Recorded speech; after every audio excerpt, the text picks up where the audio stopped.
बंदी छोड़ सतगुरु रामपाल जी भगवान की जय हो। परमपिता परमेश्वर सारी सृष्टि के रचनहार कुल मालिक कबीर परमेश्वर सतगुरु रामपाल जी भगवान चरण कमल में मुझ दास का कोटि कोटि दंडवत प्रणाम। लाइव देख रहे सभी भाई बहनों को दास का सत साहिब। भाई और बहनों, मालिक की रजा, मालिक की दया, मालिक की बड़ी मेहर, आज फिर मालिक की दया से लाइव आए हैं। लाइव का जो मुद्दा है, रीज़न है, वो भाई और बहनों निष्पक्ष का है। निष्पक्ष होकर इस भक्ति मार्ग पर चलने का है। भाई और बहनों, आश्रम मैनेजमेंट वाले हमारे ही भाई बहन हैं, हमारे कोई वो दुश्मन नहीं है। लेकिन वर्तमान समय में जो वो कार्य कर रहे हैं, वर्तमान समय में जो वो अपने मनमते से, मनमुखी तरीके से जो सारा कार्य कर रहे हैं, ये आध्यात्मिक दृष्टि से कितना सही है, कितना सत्य है, इस पर हमने विचार विमर्श करना है। भाई और बहनों, अगर हम देखा देखी में चलेंगे, अगर हम एक दूसरे की देखा देखी में चलेंगे या आश्रम मैनेजमेंट वालों की देखा देखी करेंगे या उनके हिसाब से हम चलेंगे, तो भाई और बहनों आध्यात्मिक मार्ग में हम मार खा जाएंगे। हम भक्ति मर्यादा से दूर हो जाएंगे। हमारे को जो गुरुदेव ने मर्यादाएं दी है, उनसे हम दूर हो जाएंगे, यानी गुरु मर्यादा से हम दूर हो जाएंगे। तो भाई और बहनों, यह है निष्पक्ष का मार्ग है। तो हम आज इस लाइव के माध्यम से निष्पक्ष वाली बात करेंगे।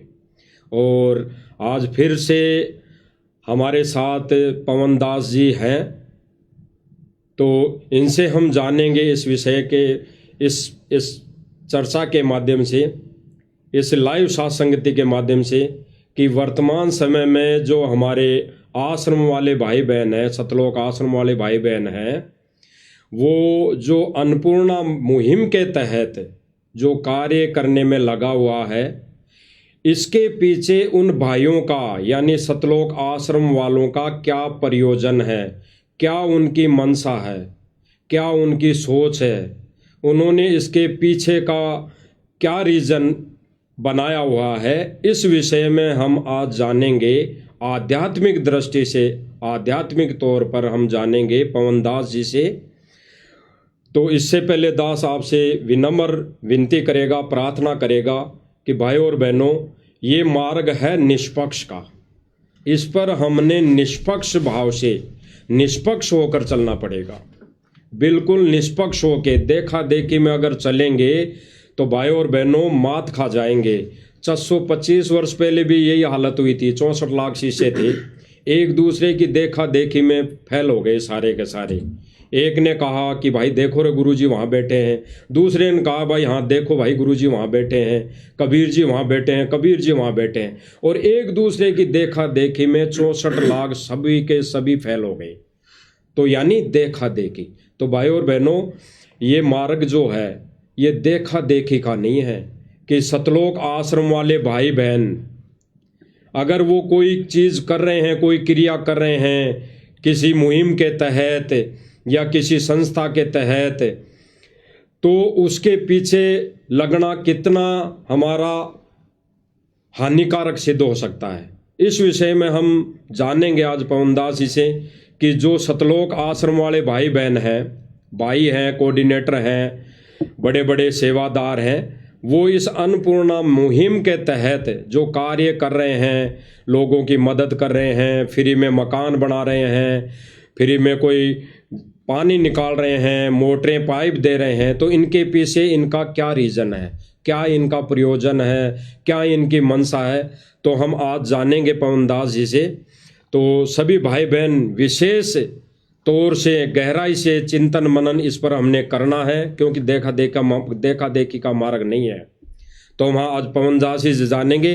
तो बताएं पवन दास जी, आज जो ये वर्तमान में मुहिम चल रही है, ये सतलोक आश्रम की तरफ से, ये आध्यात्मिक दृष्टि से कितना सही है, या कितना इसको गुरुजी के ज्ञान आधार से कितना इसको आप इसको मानते हैं, किस दृष्टि से इसको देखते हैं? तो आज बताइए हमें सभी भाई बहनों को आप। सर्वप्रथम तो परमपिता परमेश्वर सतगुरु रामपाल जी भगवान के चरण कमल में दास का अनंत कोटि दंडवत प्रणाम। लाइव वीडियो देख रहे सभी भाई बहनों को दास की तरफ से प्यार भरा सत्साई। देखिए कजोड़ जी, आपने जो सवाल किया बहुत ही अच्छा सवाल है कि वर्तमान में परम पूज्य परमेश्वर सतगुरु रामपाल जी का परिवार, सतलोक आश्रम मैनेजमेंट हरियाणा, ये लोग जिस प्रकार से सन 2014 बरवाला कांड के बाद से, सतगुरु रामपाल जी की हिसार जेल जाने के बाद से जिस प्रकार से भक्ति मार्ग पर बहुत सारे कार्य ऐसे किए जा रहे हैं जिन कार्यों का सतगुरु रामपाल जी के भक्ति मार्ग से दूर दूर तक कोई रिश्ता नाता नहीं है। आपने बात की एक अन्नपूर्णा मुहिम की कि इस अन्नपूर्णा मुहिम के तहत सतलोक आश्रम मैनेजमेंट हरियाणा, गुरुदेव का परिवार गरीब लोगों के मकान बनवा रहा है, जो असहाय लोग हैं उनके मकान बनवा रहा है, उनको राशन वगैरह दे रहा है। अभी हरियाणा में पिछले दिनों बाढ़ की समस्या थी, गांव में पानी भर गया था, इन्होंने मोटर और पाइप दे देकर गांव वालों की मदद की है। बहुत अच्छी बात है, किसी की मदद करना कोई बुरी बात नहीं है। लेकिन जब बात आती है सतगुरु रामपाल जी के शास्त्र अनुकूल शत भक्ति मार्ग की, तो इस मार्ग की कुछ मर्यादा हैं, कुछ नियम हैं। मैं बार बार एक उदाहरण देता हूं कि मीठा खाना बहुत अच्छी चीज है, कोई भी व्यक्ति मीठे के लिए मना नहीं करेगा, सबको अच्छा लगता है। लेकिन जिस पेशेंट को या जिस व्यक्ति को शुगर की बीमारी है, डायबिटीज है, उसको हर कोई मना करेगा कि भाई आप मीठा मत खाओ। डॉक्टर भी उसको सलाह देगा कि भाई मीठा मत खाना। इसी प्रकार ये भक्ति मार्ग है। आज से पहले हमने केवल भक्ति का नाम सुना था, हमें यथार्थ भक्ति मार्ग प्राप्त नहीं था। अब हमें सत भक्ति मार्ग प्राप्त हुआ है, सच्चा परमात्मा प्राप्त हुआ है, सच्चा गुरु प्राप्त हुआ है। तो यहां मर्यादा भी कुछ विशेष हैं। यदि हम उन मर्यादाओं में रहकर, गुरु वचन में रहकर इस भक्ति मार्ग पर आगे नहीं बढ़ेंगे तो फिर हम असफल हो जाएंगे, मोक्ष से वंचित रह जाएंगे। तो गुरुदेव ने हमें बताया कि बच्चों, ये इस प्रकार के कार्य करने वाले काल के लोक में काल के व्यक्ति बहुत है। आप सरपंच चुनते हैं, एमएलए चुनते हैं, विधायक चुनते हैं, एमपी चुनते हैं, मुख्यमंत्री चुनते हैं, प्रधानमंत्री चुनते हैं। क्यों चुनते हैं? विकास के कार्यों के लिए, गरीब और असहायों की मदद के लिए, बिजली, पानी, रोड, सड़कें, ये सब ठीक करवाने के लिए। तो गुरुदेव ने कहा कि बच्चों, हमारा मार्ग अलग है, भिन्न है। इन सरकारों की व्यवस्था भी परमात्मा जी ने ही कर रखी है आम जन की सुविधाओं के लिए। तो हम भक्तों का तो सतगुरु रामपाल जी के भक्ति मार्ग को समझकर अब ये कार्य हो जाना चाहिए एकमात्र कि हमने तो किसी भी प्रकार से भक्ति करके, मर्यादाओं में रहकर, गुरु को प्रसन्न करके और इस काल के लोक से बाहर निकलना है, जन्म और मरण के झंझट से बाहर निकलना है, 84 लाख योनियों के कष्ट से बाहर निकलने का हमने प्रयास करना चाहिए। भगत कभी भी इस प्रकार के पचड़ों में नहीं पड़ेगा। गुरु ने हमें समझा दिया कि बेटा, ये काल का 21 ब्रह्मांड, ये कर्म क्षेत्र है, या पाप और पुण्य से सारा व्यवहार चलता है। जिसके पुण्य अधिक है वो सुखी है, जिसके पाप अधिक है वो दुखी है। और हम भगत ना किसी के पुण्य बढ़ा सकते, ना किसी के पाप अपने सिर ले सकते। तो सतगुरु से ये तत्व ज्ञान प्राप्त होने के बाद भगत ने तो इस प्रकार के पचड़ों में पड़ना ही नहीं चाहिए। अगर कोई गरीब है, कोई अमीर है, किसी के सर पर छत है या नहीं है, ये उसके अपने कर्म हैं, उसके अपने पाप कर्म हैं, वो उसने भोगने हैं। हम केवल एक काम कर सकते हैं, उस व्यक्ति तक हम परमात्मा की जानकारी पहुंचा सकते हैं। हम उसको भक्ति का संदेशा दे सकते हैं कि भाई देखो, धरती पर परमात्मा आया हुआ है, सत भक्ति मार्ग शुरू हो चुका है, आप सतगुरु की शरण में आइए और भक्ति से परमात्मा आपके सारे कष्टों का मर्दन करेगा, आपको सुखी भी करेगा भगवान, आपका मकान भी बनेगा। रास्ता परमात्मा बहुत सारे निकाल देता है। फिर छोटा मोटा भगत का धंधा होता है, उसमें परमात्मा बरकत दे देता है। आपने सेऊ समन की कथा सुनी होगी। सेऊ कितना गरीब था, कितना निर्धन था।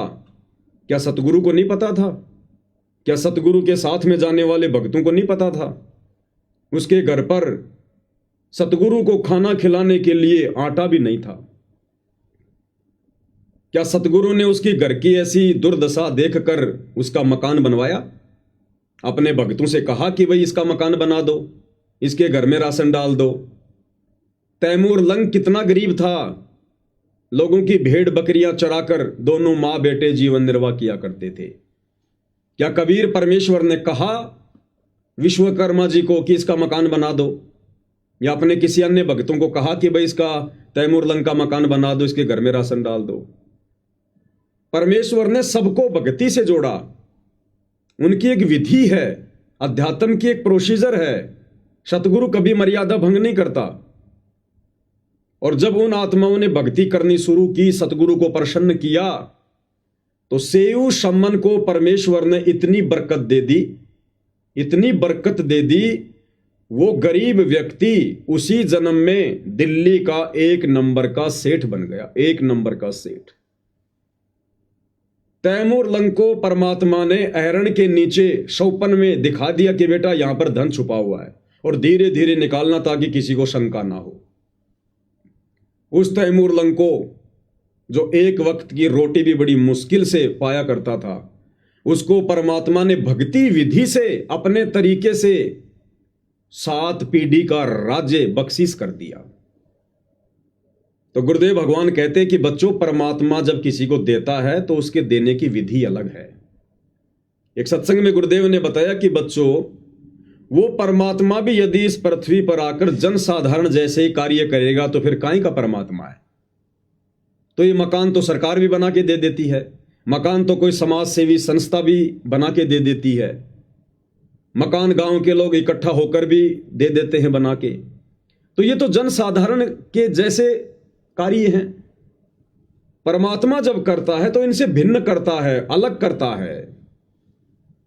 तो सतगुरुदेव ने हम भक्तों को यही शिक्षा दी है। यदि किसी ने उनकी शिक्षा समझी हो तो, उनके सत्संगों पर विचार किया हो तो, गुरुदेव के तत्व ज्ञान को यदि आधार बनाया हो, तो सतगुरु ने हमें यही शिक्षा दी है कि बच्चों, तुम इस पचड़ों में मत पड़ो। बड़ी मुश्किल से तुम्हारा दाव लगा है, थोड़ा सा समय है। अपनी भक्ति मर्यादाओं में रहकर सतगुरु को प्रसन्न करके, इन श्वासों का सदुपयोग करके, दुनियादारी से मुंह फेर के, और यहां से सतलोक चलने की सोचो, उस दिशा में आगे बढ़ो। ये कार्य तो होते रहेंगे। तुम किन किन का सिर ढकोगे? ये तो भिखारी का लोक है, काल का लोक है। इस लोक में कभी कोई सुखी हो ही नहीं सकता। आपने यदि सृष्टि रचना पढ़ी हो कजोड़ जी, तो सतगुरु रामपाल जी ने बताया कि जब ये ज्योति निरंजन काल परमात्मा के आदेश अनुसार अपने बड़े भाई कूरम के पास में सृष्टि रचना की सामग्री लेने के लिए गया, तो कूरम उस समय समाधि में था, भक्ति में था। ज्योति निरंजन उसके पास जाता है और कहता है कि भाई उठ, जाग, मुझे पिताजी ने भेजा है, मुझे सामग्री चाहिए। वो अपनी समाधि में लीन था। ज्योति निरंजन धैर्य नहीं रख पाया। उसने सोचा ना जाने इसकी समाधि कब टूटेगी।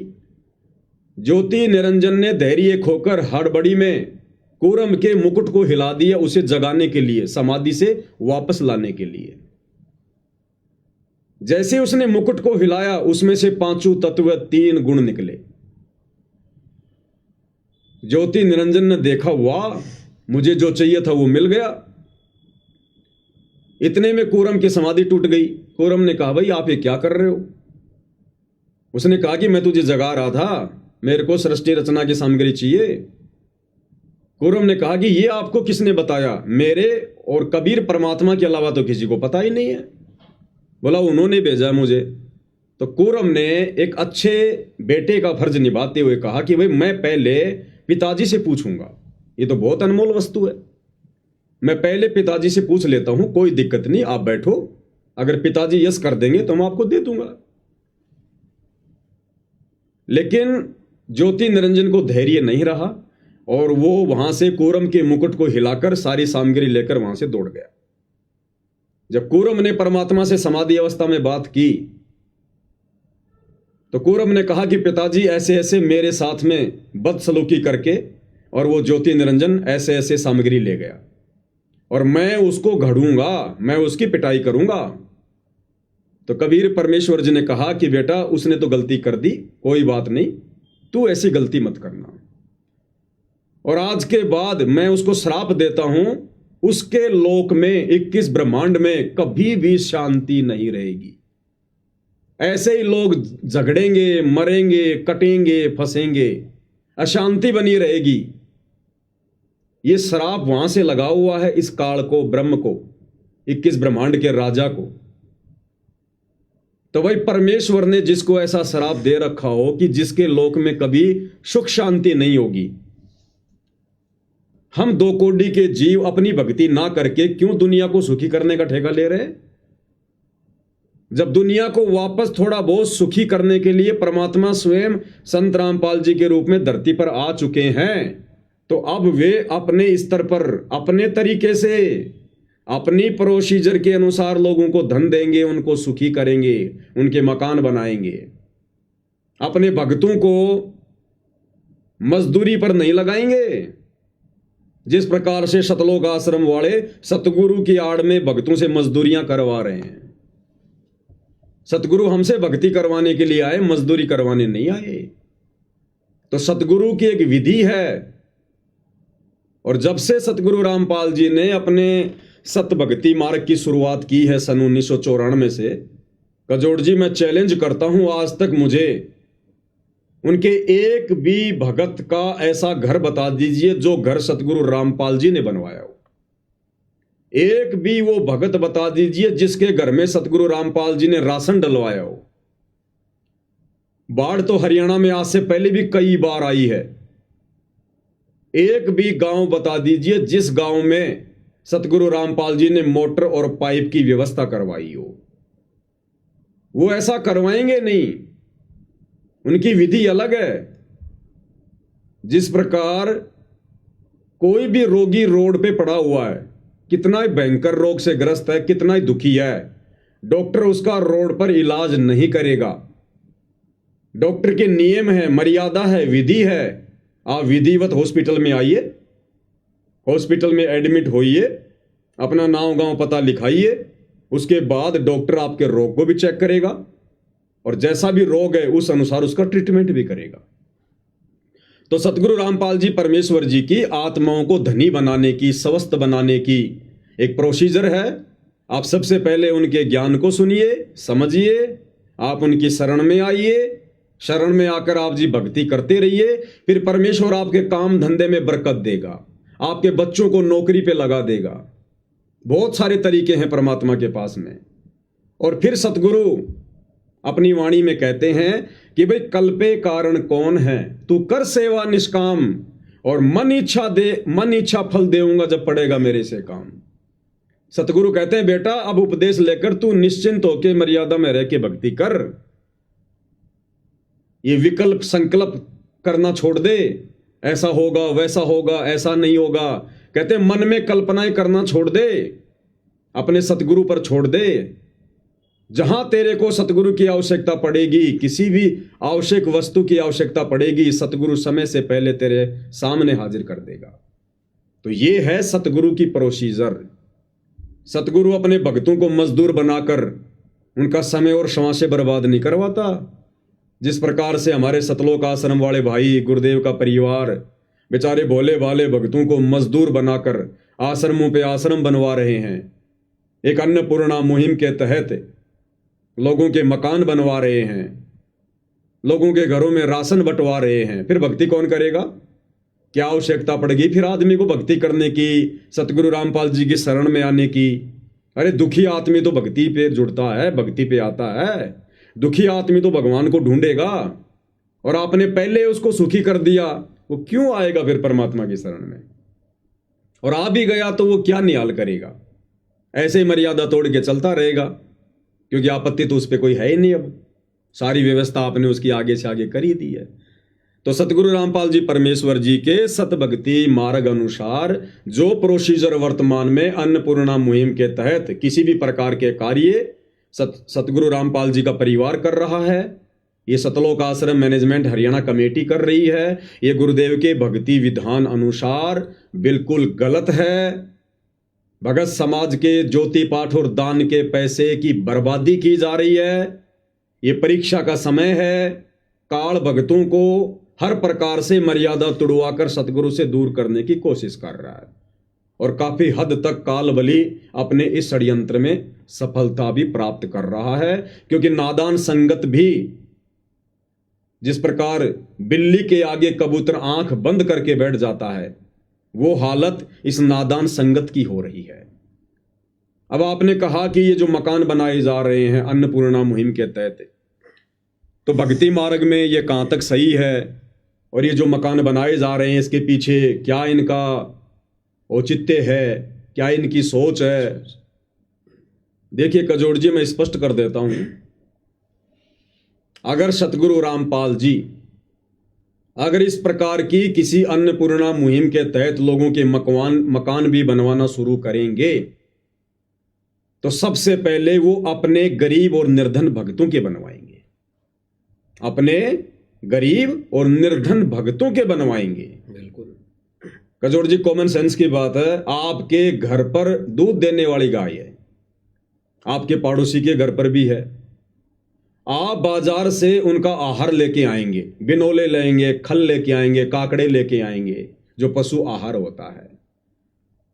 तो आप सबसे पहले कौन सी गाय या भैंस को खिलाएंगे? अपनी को या पड़ोस वाली को? वो तो खुद की को खिलाना पड़ेगा, खुद ही को खिलाना पड़ेगा ना। दूध देने वाली को ही खिलाना पड़ेगा, और दूध देने वाली को खिलाना पड़ेगा, क्योंकि वो और अधिक दूध देगी। सही बात। इसी प्रकार सतगुरु रामपाल जी ने भी अपने सत्संगों में बताया कि यदि आपने विशेष आदर और सम्मान देना है, विशेष सेवा करनी है, तो भक्तों की करो, क्योंकि भगत दूध देने वाली गाय है, क्योंकि वो भक्ति पर लगे हुए हैं, उनके पास में भक्ति धन जमा हो रहा है। यदि आप उनकी सेवा करोगे, उनसे प्यार प्रेम से बोलोगे, तो आपको सेवा का फल मिलेगा। और जगत के पास तो खारा पानी है, खारा पानी, उस खारे पानी को यदि आप अपने मटके में डालोगे, आपका पानी भी खारा हो जाएगा।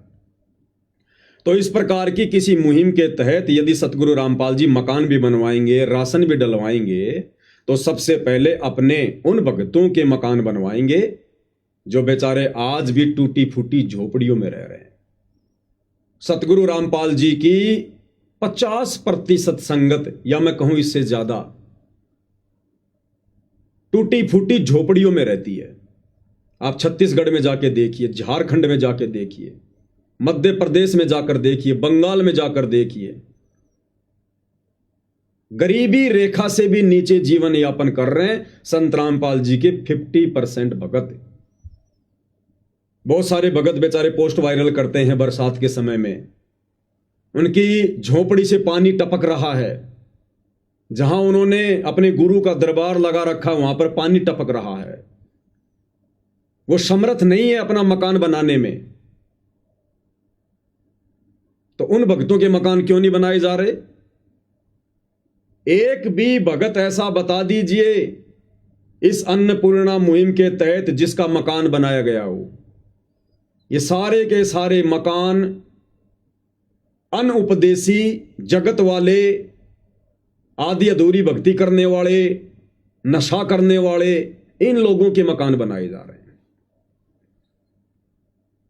सतलोक आश्रम मैनेजमेंट हरियाणा कमेटी के संपर्क में, उनके रिश्तेदारी में, उनकी जान पहचान वालों के मकान बनाए जा रहे हैं, या फिर किसी गरीब और असहाय का मकान भी बनाया जा रहा है, तो ऐसे गांव में बनाया जा रहा है जहां पर इन आश्रम वालों को पब्लिसिटी मिल सके, इनको वहां पर चौधरी पड़ा मिल सके, इनको मान बढ़ाई मिल सके,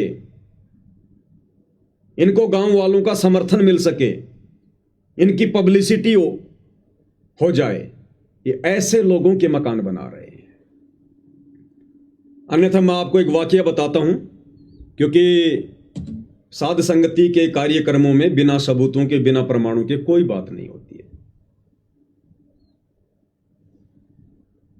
हरियाणा के हिसार जिले के चूली गांव की घटना है। चूली खुर्द हिसार में पड़ता है गांव, चूली खुर्द। सतगुरुदेव जी के एक बहुत ही पुराने भगत हैं साधु दास जी। साधु दास जी ने भी सतगुरु से धनाना आश्रम में जाकर और फोन पर बात की और उन्होंने सतगुरु को अपनी आप बीती बताई, क्योंकि साधु दास जी का घर बिजली के शॉर्ट सर्किट के कारण पूरा का पूरा जल के सवा हो गया। शायद आपने वो वीडियो भी देखा होगा, अन्यथा आपको दिखाएंगे अभी आगे। पूरा घर उनका जल के सवा हो गया, पूरा सामान जल गया। खुद सतलोक आश्रम वाले वहां गए और उन्होंने वहां रिपोर्टिंग की, पूरा वीडियो बनाया, पूरा जायजा लिया। सारा घर बिल्कुल जल के नष्ट।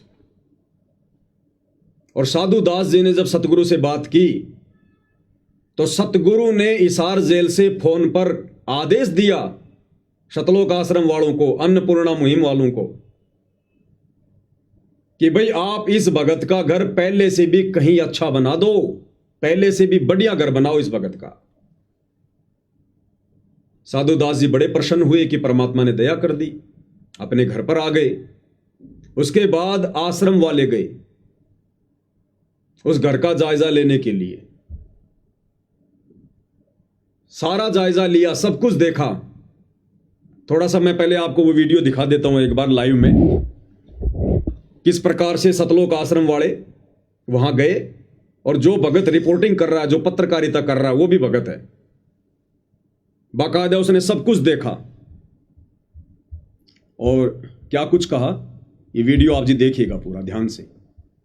संकट और विपदा की मैं बात करूं तो ऐसे संकट जो है वो पता चला कि इन बच्चों ने संकट और विपदा की मैं बात करूं तो ऐसे संकट जो है वो इंसानों पर आते हैं जिसको देख के हर एक व्यक्ति दंग रह जाए और गांव के अंदर सन्नाटा छा जाता है। इसमें हरियाणा राज्य के जिला हिसार का ये गांव है चूली कला। चूली कला खुर्द और चूली कला और खुर्द जो है ये एक साथ ही दोनों गांव हैं। इसके अंदर मैं मौजूद हूं और यहाँ की अगर बात की जाए तो यहाँ पर जो है बड़ा एक संकट आया और संकट के बाद जो है घर के अंदर जो है पूरा का पूरा जो सामान जलकर खाक हो गया। ऐसी संकट की घड़ी में अगर मैं बात करूं कि मदद किसने की, तमाम वो बातें भी होंगी और हमारे साथ ग्रामीण भी मौजूद है। सबसे पहले मैं ये जो मकान आपको दिखाना चाहूँगा, इसके अंदर की मैं तस्वीरें दिखाऊंगा आपको। ये जो सोने का माचा है, ये जो है वॉशिंग मशीन, ये रबड़ किस तरीके से पिघला है, कितनी बड़ी ये आपदा थी, ये आप देख सकते हैं। और ये सामान मैं दिखाना चाहूँगा, ये जला हुआ सामान है सारा का सारा। ये बहुत बड़ा एक संकट था जिसके अंदर पूरा घर का जो सामान जलकर खाक हो गया। अभी मेरे साथ जो है यहाँ के जो गांव के सरपंच हैं, घर के जो मालिक हैं साधु राम जी, उनसे भी मैं मिलूंगा। छत भी बढ़ गई, इसके वॉशिंग मशीन, एलईडी वगैरह, मतलब बहुत काफी नुकसान सारा। हाँ, सब माचे मुचे और सब। सतीश जी थोड़ा सा दिखाना एक बार है, बैटरी लेना बेनी वाला जी, बैटरी लेना। ये देखो, आप धीरे धीरे आना भाई, कैमरामैन से कहूंगा थोड़ा सा दिखाना। ये देखो ये क्या क्या हालात बीतते हैं। ये देखो सारा सामान जल के जो है ना खाक हो गया। ये जो तमाम जो सामान है घर का, और कैमरामैन से बस थोड़ा सा यही कहूंगा, यहाँ जो है इनका टीवी था या जो भी था और शॉर्ट सर्किट हुआ जी। ये यहाँ पर डोरी थी, वहाँ पर शॉर्ट सर्किट से आग लगी है और आग लगने के बाद में ये काट गई है, ये भी जली हुई है। ये छत कभी भी गिर सकती है क्योंकि पूरी तरह जल गई थी और इसको बाद में बुझाया गया है। हम भी अब खतरे में ही खड़े हैं, वैसे ये कभी भी टूट सकती है।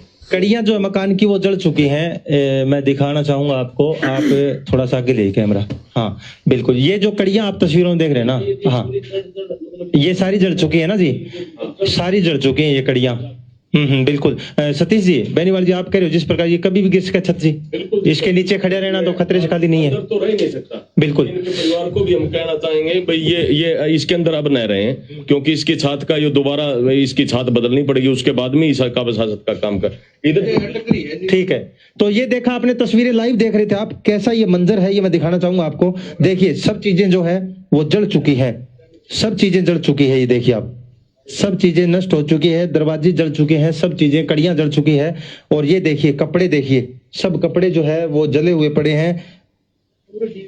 डीवीआर था वो भी जल गया, इसके ऊपर था जी, हाँ डीवीआर था यहाँ पे, वो भी जल गया है। ये देखिए किस प्रकार ये पिघला है, ये इसको हम क्या कहें, ये किस प्रकार से कहर जो है ये बरसा, और इसके अंदर जो है पूरे परिवार के जो सपने हैं वो चूर चूर हो गए इसके।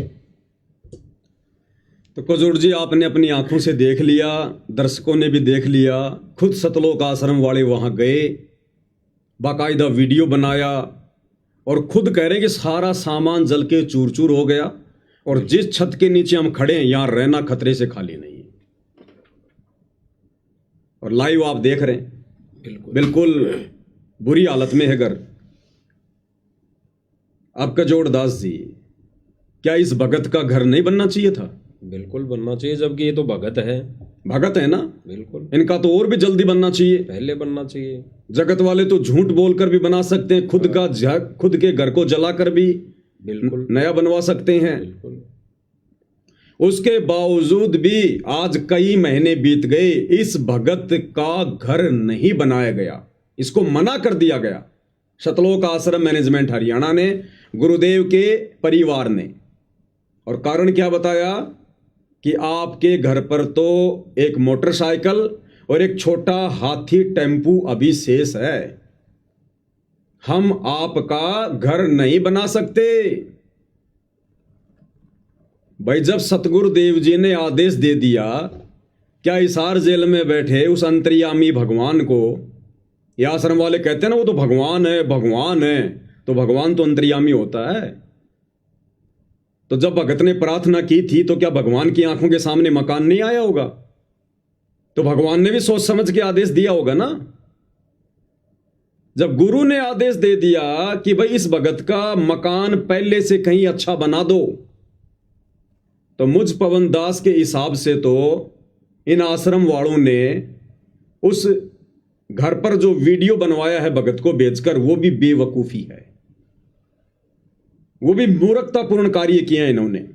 जब सतगुरु ने आदेश दे दिया कि पहले से अच्छा घर बना दो, तो इन्होंने वीडियो बनवाने की भी जरूरत नहीं थी, तुरंत कार्य उसी दिन से शुरू कर देना चाहिए था। जैसे आम जगत वाले लोगों का 15 दिन में तो मकान बना के तैयार कर देते हैं डबल स्टोरी का, लेकिन इस भगत का मकान अभी तक नहीं बनाया गया और रिजेक्ट कर दिया गया कि भैया आपके पास में तो एक मोटरसाइकिल और एक छोटा हाथी टेम्पू अभी शेष है।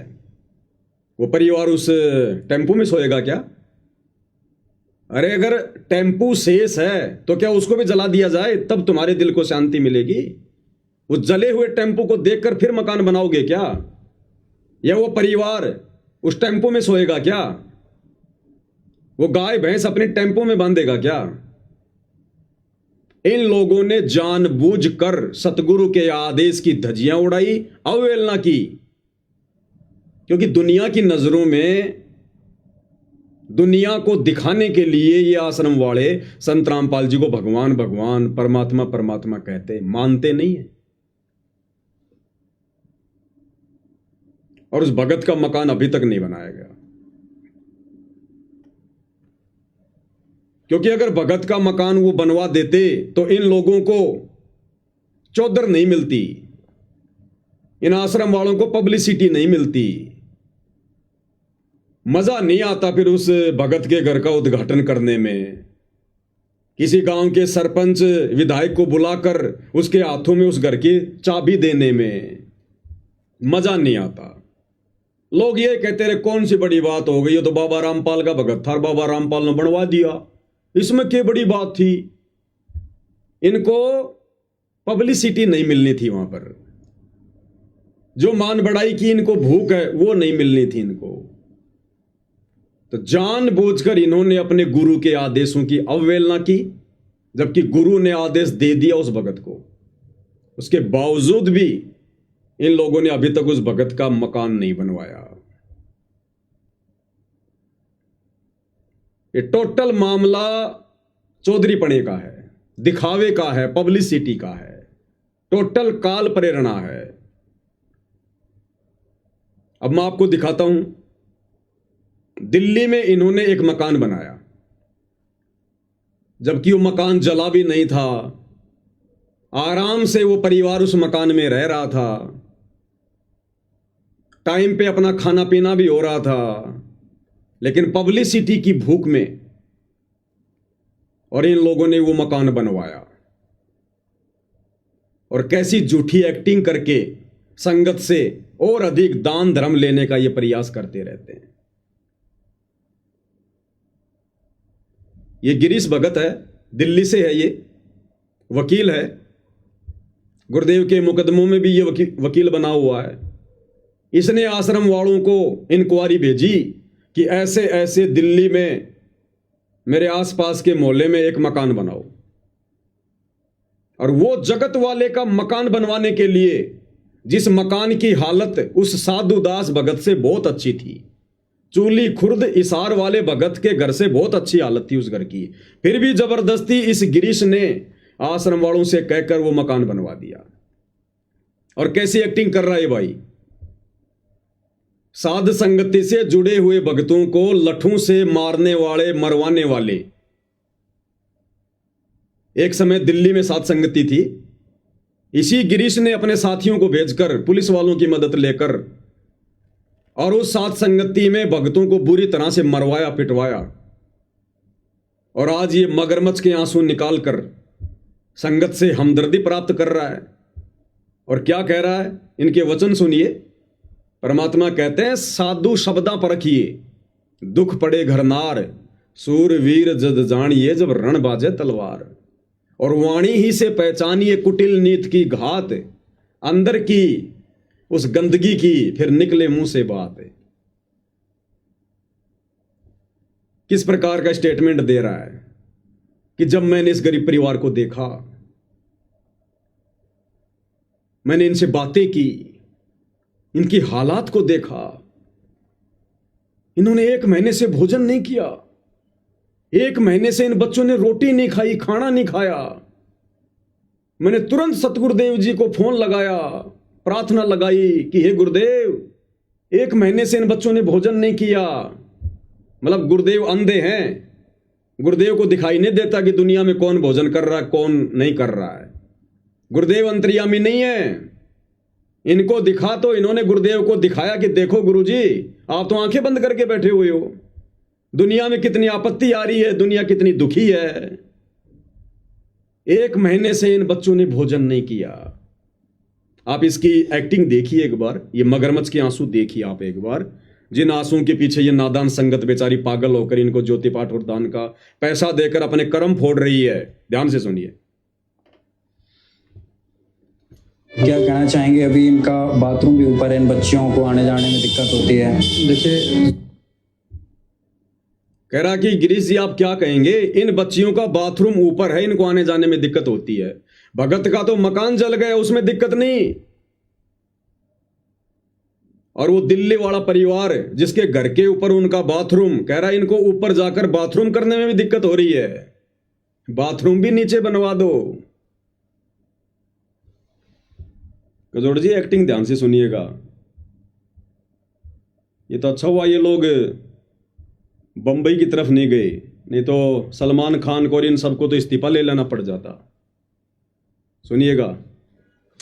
जाने में दिक्कत होती है। देखिए, जो संत रामपाल जी महाराज जी ने किया है ना, वो इस मतलब पूरे ब्रह्मांड में कोई नहीं कर सकता है। ये बच्चे पिछले 1 साल से, क्योंकि आज 1 साल हो गया इनके पिताजी को मतलब जो मृत्यु हुई थी, 1 साल से ये बच्चे बिल्कुल अनाथ का जीवन व्यतीत कर रहे हैं। और मतलब ठीक है, पड़ोसियों ने जितनी उनसे उनका बना, पड़ोसियों ने मदद की। और जब पहली बार जब हम इन बच्चों के पास आए तो हमें पता चला कि इन बच्चों ने 1 महीने से रोटी तक नहीं खाई है। और जब पहली बार जब हम इन बच्चों के पास आए तो हमें पता चला कि इन बच्चों ने 1 महीने से रोटी तक नहीं खाई है।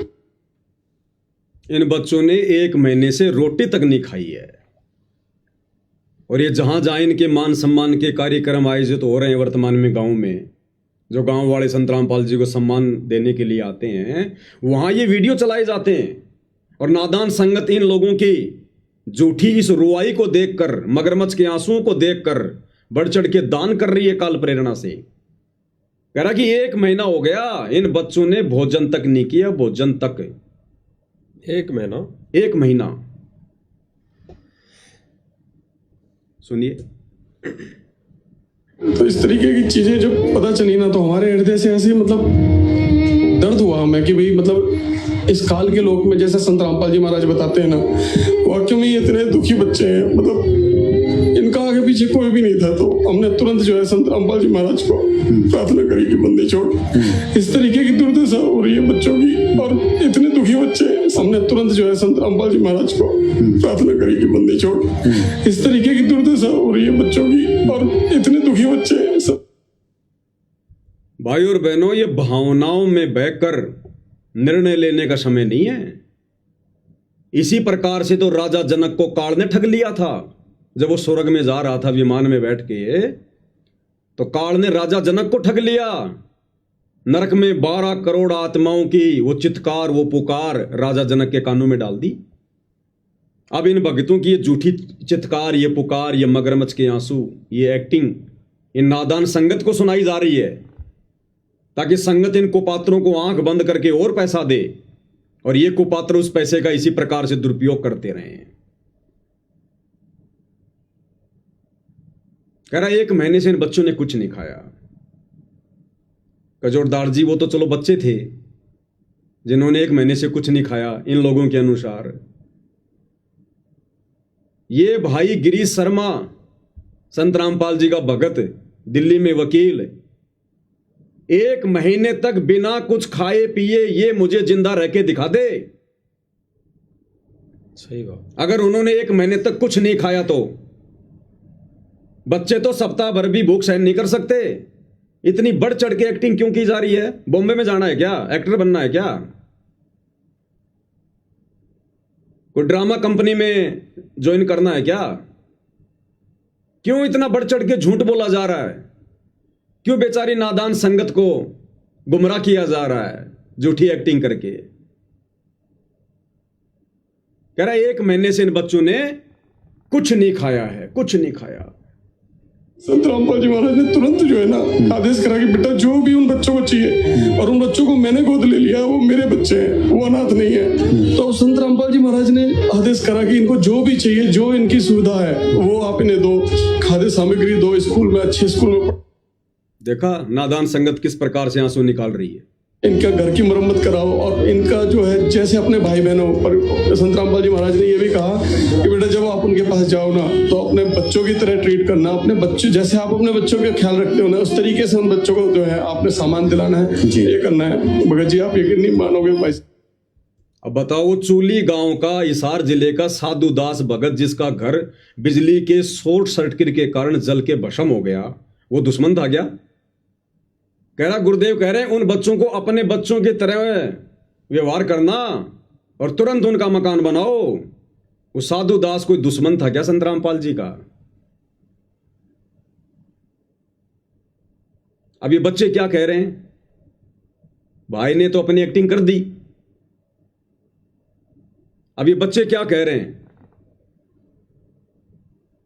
खुद सतलोक आश्रम वाले माइक हाथ में लेकर कह रहे हैं कि बच्चों को समय पे भोजन भी नहीं मिलता, ये भी नहीं मिलता। और कह रहा जिस दिन इनको रोटी सब्जी नहीं मिलती उस दिन ये दूध और ब्रेड खाते हैं। जिस दिन इन बच्चों को सब्जी रोटी नहीं मिलती है, कह रहा ये बच्चे खुद कह रहे हैं कि उस दिन हम तो दूध और ब्रेड खाते हैं।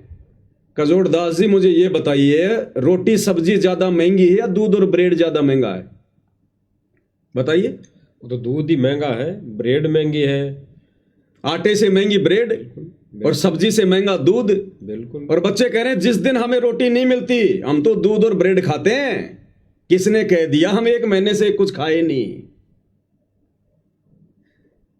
वो भगत होकर झूठ बोल रहा है, ये बच्चे होकर, जगत वाले होकर बिल्कुल सत्य बोल रहे हैं। सत्य बोल रहे हैं। क्या कह रहे हैं? खुद आश्रम वाले, सा न्यूज चैनल वाले रिपोर्टिंग कर रहे हैं और कह रहे हैं कि जिस दिन इनको सब्जी रोटी नहीं मिलती, भोजन नहीं मिलता, उस दिन ये बच्चे दूध और ब्रेड खाकर काम चलाते हैं। सुनिएगा इनकी वो भाई। आइए अब मिलते हैं बच्चों से और सुनते हैं कि वे कैसे इन हालातों में जी रहे हैं। बारिश आ जाए तो पानी भर जाता है, घर में पानी भर जाता है जी, और सब जगह से चोने लगता है, किचन भी चोता है जी। कजोड़दास जी, दिल्ली में लाखों की संख्या में ऐसी झुग्गी झोपड़ियां होंगी बारिश के समय में जो पानी टपकता है। बिल्कुल। उन लाखों में से 50,000 के तो माँ बाप भी नहीं होंगे, बेचारे यहां वहां से कचरा चुन के, भीख वाक मांग के अपना काम चलाते हैं। इनको पूरी दिल्ली में एक ही गरीब परिवार दिखाई दिया क्या? अरे लाखों की संख्या में तो दिल्ली की सरकार ने चिन्हित कर रखे हैं। अगर इनको नहीं मिल रहे हैं तो दिल्ली की सरकार से जाके बायोडाटा ले लो, अगर तुम्हें इतनी ज्यादा हमदर्दी हो रही है तो। अगर इस अन्नपूर्णा मुहिम के तहत हर व्यक्ति का घर बनाना है गरीब का, तो दिल्ली की सरकार से बायोडाटा ले लो, तुरंत देगी। पूरी दिल्ली में इनको एक ही घर दिखाई दिया अभी तक। मैं तो इन भाइयों को कहता हूं कभी सुबह सुबह फ्रेश होने के लिए अपने घर से बाहर निकलकर दिल्ली की रेलवे लाइन पर जाइए और आपको कई किलोमीटर तक आपको ऐसे ऐसे घर और मकान और लोग दिखाई देंगे जिनकी हालात इन बच्चों से भी गई गुजरी है। कईयों के पास तो घर ही नहीं है, घास फूस डाल के झोपड़ी बना के रह रहे हैं। तो बनाओ ना मकान।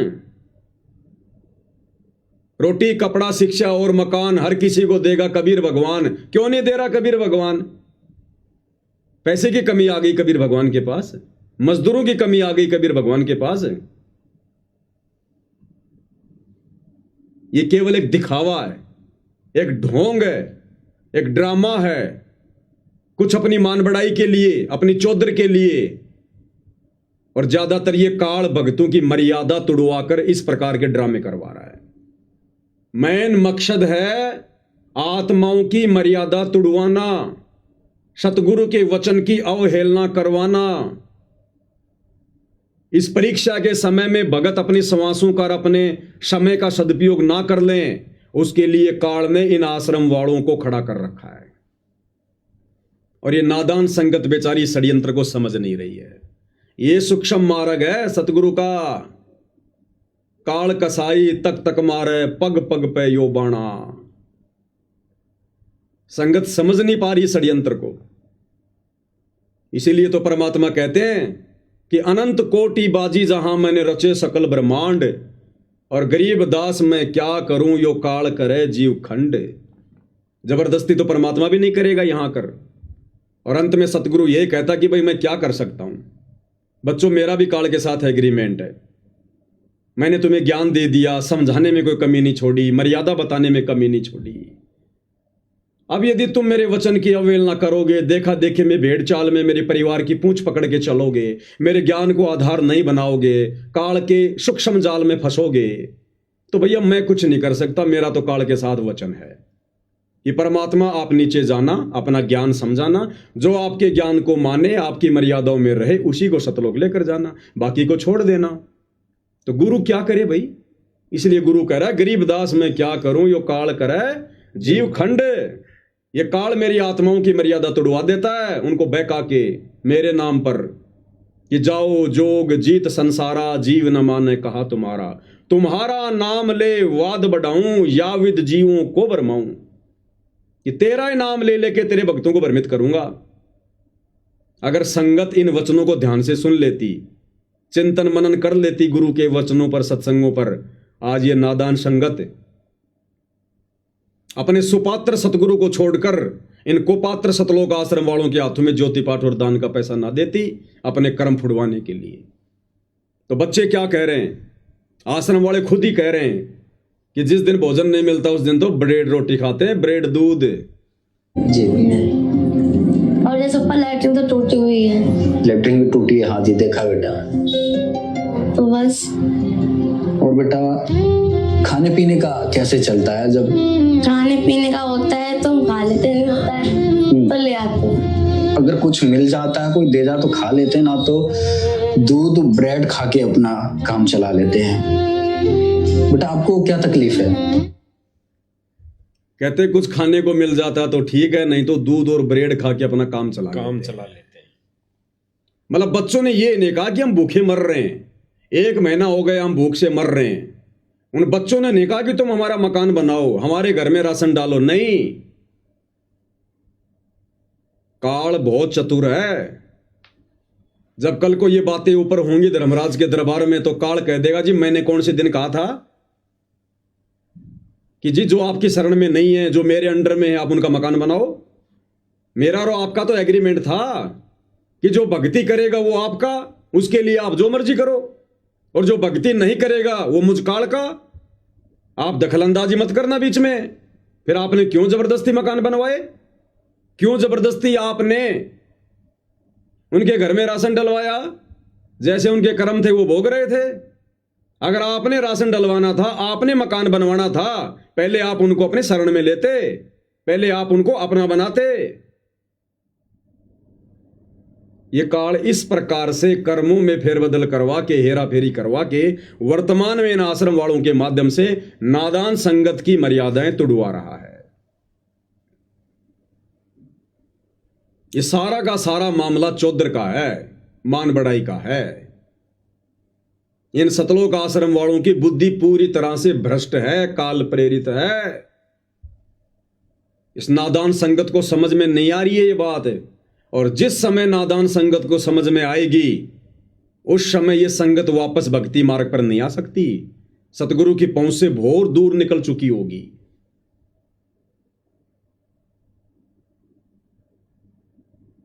और जो साधुदास भगत है चूली गांव का, हिसार का, जिसने गुरु से प्रार्थना की और गुरु ने कहा कि भाई इसका पहले से अच्छा मकान बनाओ, और आश्रम वालों ने नहीं बनाया, मैं तो साधुदास जी से प्रार्थना करूंगा भाई दुखी होने की जरूरत नहीं है, मन में कोई शंका पैदा करने की जरूरत नहीं है।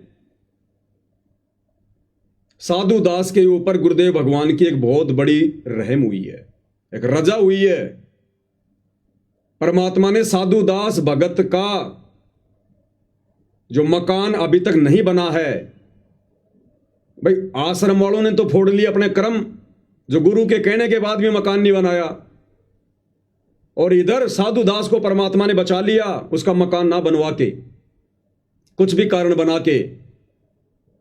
अन्यथा ये भार साधुदास के ऊपर चढ़ता, संगत का साधुदास के ऊपर।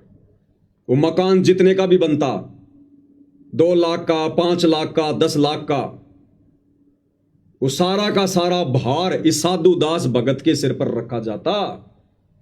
क्योंकि ये तरीका नहीं है सतगुरु का अपने भगत को सुखी करने का, किसी का मकान बनवाने का।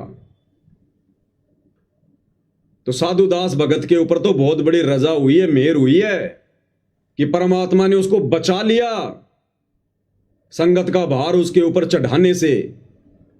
और मकान तो भगत का बनेगा ही, आज नहीं तो 6 महीने बाद में बन जाएगा। परमात्मा 100 तरीके और निकाल देगा। भक्ति करने वालों के साथ भगवान है। लेकिन साधुदास की भी यहां एक गलती रही, उसने सतगुरु के ज्ञान को आधार ना बनाकर और इस अन्नपूर्णा मुहिम को देखकर जबरदस्ती अपने मुंह में पानी भर लिया, लालच में आ गया। थोड़ी सी नादानी दिखा दी उसने, अपने गुरु पर विश्वास नहीं किया। उसने सौपन में भी इस प्रकार से अपने गुरु से डिमांड नहीं करनी चाहिए थी। सौपन में भी भक्ति करनी चाहिए थी। अगर साधुदास भगत जी ने रंका और बंका की कहानी को आधार बनाया होता, रंका और बंका दोनों पति पत्नी सतगुरु का सत्संग सुनने गए हुए थे। गरीब परिवार था, एक झोपड़ी थी, साथ में एक बेटी थी वंका। सत्संग सुन रहे थे, पीछे से बेटी दौड़ के गई और कहा कि पिताजी पिताजी, माताजी माताजी। उन्होंने पीछे मुड़कर देखा, बोला क्या हुआ, इतनी जोर से क्यों चिल्ला रही है, सत्संग में भंग पड़ गया। बेटी ने कहा कि झोपड़ी में आग लग गई, सब कुछ जल के खाक हो गया। तो रंका बंका ने देखा कि भाई अगर ये झोपड़ी ना होती तो सत्संग में भंग ही ना पड़ता। उन दोनों ने कहा कि बेटी क्या बच गया। तो वंका ने कहा कि माता पिताजी एक खाट बच गई जो बाहर रखी हुई थी पेड़ के नीचे, बाकी सब जल के खाक हो गया। तो रंका बंका ने क्या कहा, विचार करना, सामने सतगुरु बैठे सत्संग कर रहे हैं, परीक्षा थी उन आत्माओं की। गरीब परिवार, एक झोपड़ी, सारा सामान जल गया, अनाज जल गया, और अपनी बेटी से कह रहे हैं कि बेटी और क्या बच गया।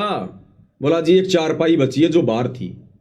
दोनों बोले उसको भी आग में डाल दे, अरे उसको भी आग में डाल के आ जा। अगर वो चारपाई ना बचती तो तू दौड़ के ना आती, सत्संग में भंग नहीं पड़ता, बेटा उसको भी आग में डाल के आ जा। बेटी भी आज्ञाकारी थी, तुरंत गई, उस खटिया को भी आग में डाल के वापस सत्संग में आके बैठ गई और आराम से तीनों प्राणी सतगुरु का सत्संग सुन रहे हैं। घर की कोई चिंता नहीं, रात को कहां रहेंगे क्या खाएंगे कोई चिंता नहीं, सामने सतगुरु बैठे हैं। सत्संग के बाद भी सतगुरु से प्रार्थना नहीं की कि सतगुरु मेरा मकान जल गया, हे सतगुरु हम झूठ नहीं बोल रहे, हे सतगुरु देखो सत्संग में हमारी बेटी दौड़ के आई थी। अपने सतगुरु से प्रार्थना भी नहीं की कि हमारा मकान जल गया, उनकी परीक्षा थी। सतगुरु ने भी कुछ नहीं कहा, दंडवत प्रणाम किया, तीनों वापस घर। अब घर कहां रह गया, झोपड़ी जल गई, खाक हो गई, राख हो गई। पूरी रात झोपड़ी के आगे जो पेड़ था उसके नीचे बैठे रहे और परमात्मा की चर्चा करते रहे कि देखो आज सतगुरु ने कितना अच्छा ज्ञान बताया, सतगुरु ने नजर निहाल कर दिया। भाई हमारे धन भाग जो हमें ऐसे पूर्ण गुरु मिले, ऐसा ज्ञान ना आज तक कभी सुना, ना किसी ने सुनाया। और बच्चों हमने तो भक्ति करके सतलोक चलना है, एक दिन ये 21 ब्रह्मांड भी जल के राख होगा, उससे पहले पहले निकल लो यहां से।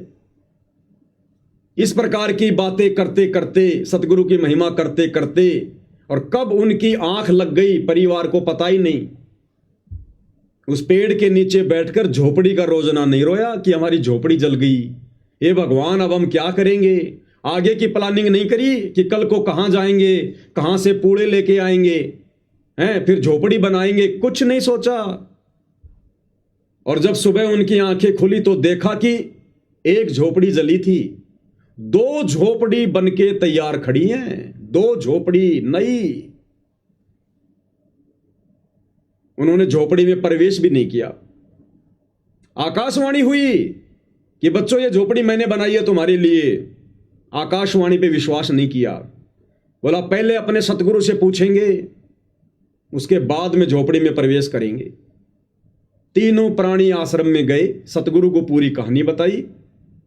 सतगुरु ने कहा बेटा ये तुम्हारी परीक्षा थी, वो झोपड़ी मैंने बनाई, और बेटा तुम्हारे विश्वास को देखकर कि तुमने झोपड़ी का रोजना अपने गुरु से नहीं रोया कि मेरी झोपड़ी जल गई, मेरी झोपड़ी जल गई। तुमने केवल परमात्मा की भक्ति की सोची, चर्चा की सोची, महिमा की तुमने। बेटा मैं चाहता तो सोने की भी बना सकता था, और जाओ वो झोपड़ी मैंने बनाई, आराम से रहो। फिर अपना गुरु का आदेश पाकर झोपड़ी में रहे। तो साधु दास भगत जी भी यहां थोड़ी सी मार खा गए, या तो उन्होंने सत्संग नहीं सुने या सुनकर विचार नहीं किया। अरे सतगुरु से झोपड़ी थोड़ी मांगनी है भगत ने। हर सत्संग में गुरु मना करता, बेटो कार कोठी मत मांगो, कार कोठी मत मांगो, बड़ी मुश्किल से तुम्हारा दाव लगा है, कलयुग की पिछली पीढ़ी में मांगने वाली चीज मांगो। भक्ति दान मोहे दीजियो देवन के देवा हो, भक्ति दान मोहे दीजियो देवन के देवा हो, जन्म पाया भूलों नहीं करहूं पद सेवा हो। और हर एक चौपाई में परमात्मा ने क्या संदेशा दिया कि अष्ट सिद्धि और नौ निधि बैकुंठ का वासा हो, और सपने में इच्छा नहीं करूं गुरु आण तुम्हारी हो। ये परमात्मा, मैं ना आपसे नो सिद्धि मांगू, ना नो रिद्धि मांगू, मैं आपसे बैकुंठ भी नहीं मांगता। बैकुंठ में तो महल है बड़े बड़े, झोपड़ी तो बहुत छोटी चीज है। केवल आपकी भक्ति मांगूंगा, मर्यादा मांगूंगा। आगे कह रहे हैं, सुख संपत्ति परिवार धन और सुंदर नारी हो, और सपने में इच्छा नहीं करूं गुरु आण तुम्हारी हो। ये परमात्मा, मुझे इस गंदे लोक की कोई सांसारिक वस्तु नहीं चाहिए, कोई सुख नहीं चाहिए, मुझे कोई झूठी संपत्ति नहीं चाहिए, मुझे केवल आपकी भक्ति चाहिए। और साधु दास जी ने क्या मांगा परमात्मा से? वो भी कलयुग की पिछली पीढ़ी में, जिस समय हम 24 घंटे सत्संग सुन रहे हैं। रंका बंका 24 घंटे सत्संग नहीं सुनते थे। उस समय मोबाइल नहीं थे, मेमोरी कार्ड नहीं थे, सीडी डीवीडी नहीं थी, वो वैज्ञानिक युग नहीं था। फिर भी उन आत्माओं ने ज्ञान का परिचय दिया। तो यहां साधु दास जी ने तो गलती कर दी अपने गुरु से इस प्रकार की बातें कह के मकान बनवाने की, लेकिन सतगुरु दयालु है। सतगुरु ने फिर भी अपने भगत का मकान ना बनवाकर उसको बचा लिया, और सतगुरु के आदेश की पालना ना करके आश्रम वाले उल्टा दोषी बन गए। तो भगत साधु दास को इस गलती के लिए, अगर वो लाइव वीडियो देख रहे हो तो मेरी प्रार्थना है, इसी समय सतगुरुदेव जी को दंडोत करके इस गलती की क्षमा याचना मांगे। ये परमात्मा, आगे से इस दास से ऐसी गलती नहीं होगी। ये मालिक, ये तो झोपड़ी जली है, आप अगर रोड पर बैठाकर भी भक्ति करवाओगे, केवल भक्ति मांगूंगा।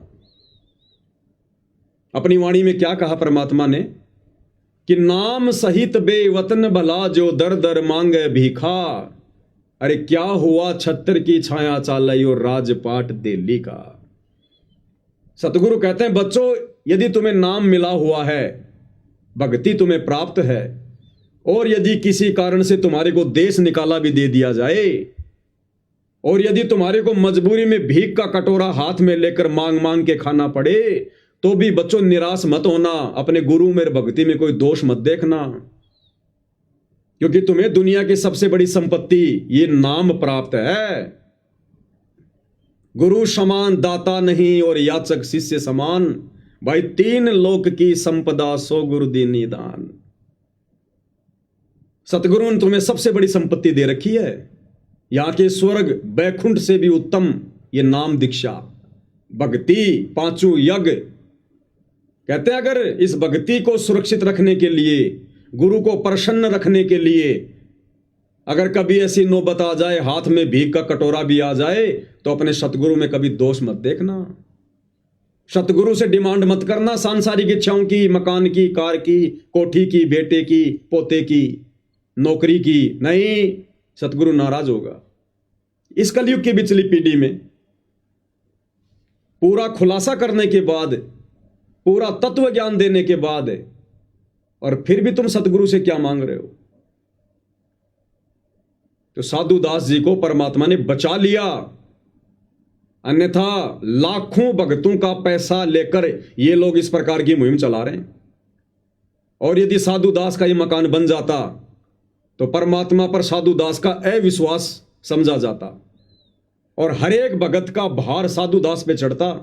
इस कलयुग की पिछली पीढ़ी में पार नहीं हो पाता, और पार नहीं हुआ तो अगले जन्म में ना जाने किसी भगत का तो गधा बनता, किसी का सूअर बनता, किसी का बैल बनता, किसी का ऊंट बनता, सबका चुकाना पड़ता। तुमने उस दरगाह का महल नहीं देखा, धर्मराज के तिल तिल का लेखा। तो ये साधु दास जी पर बहुत बड़ी मेहर हुई है गुरुदेव की। ऐसे मकान तो परमात्मा लाख बनवा देगा।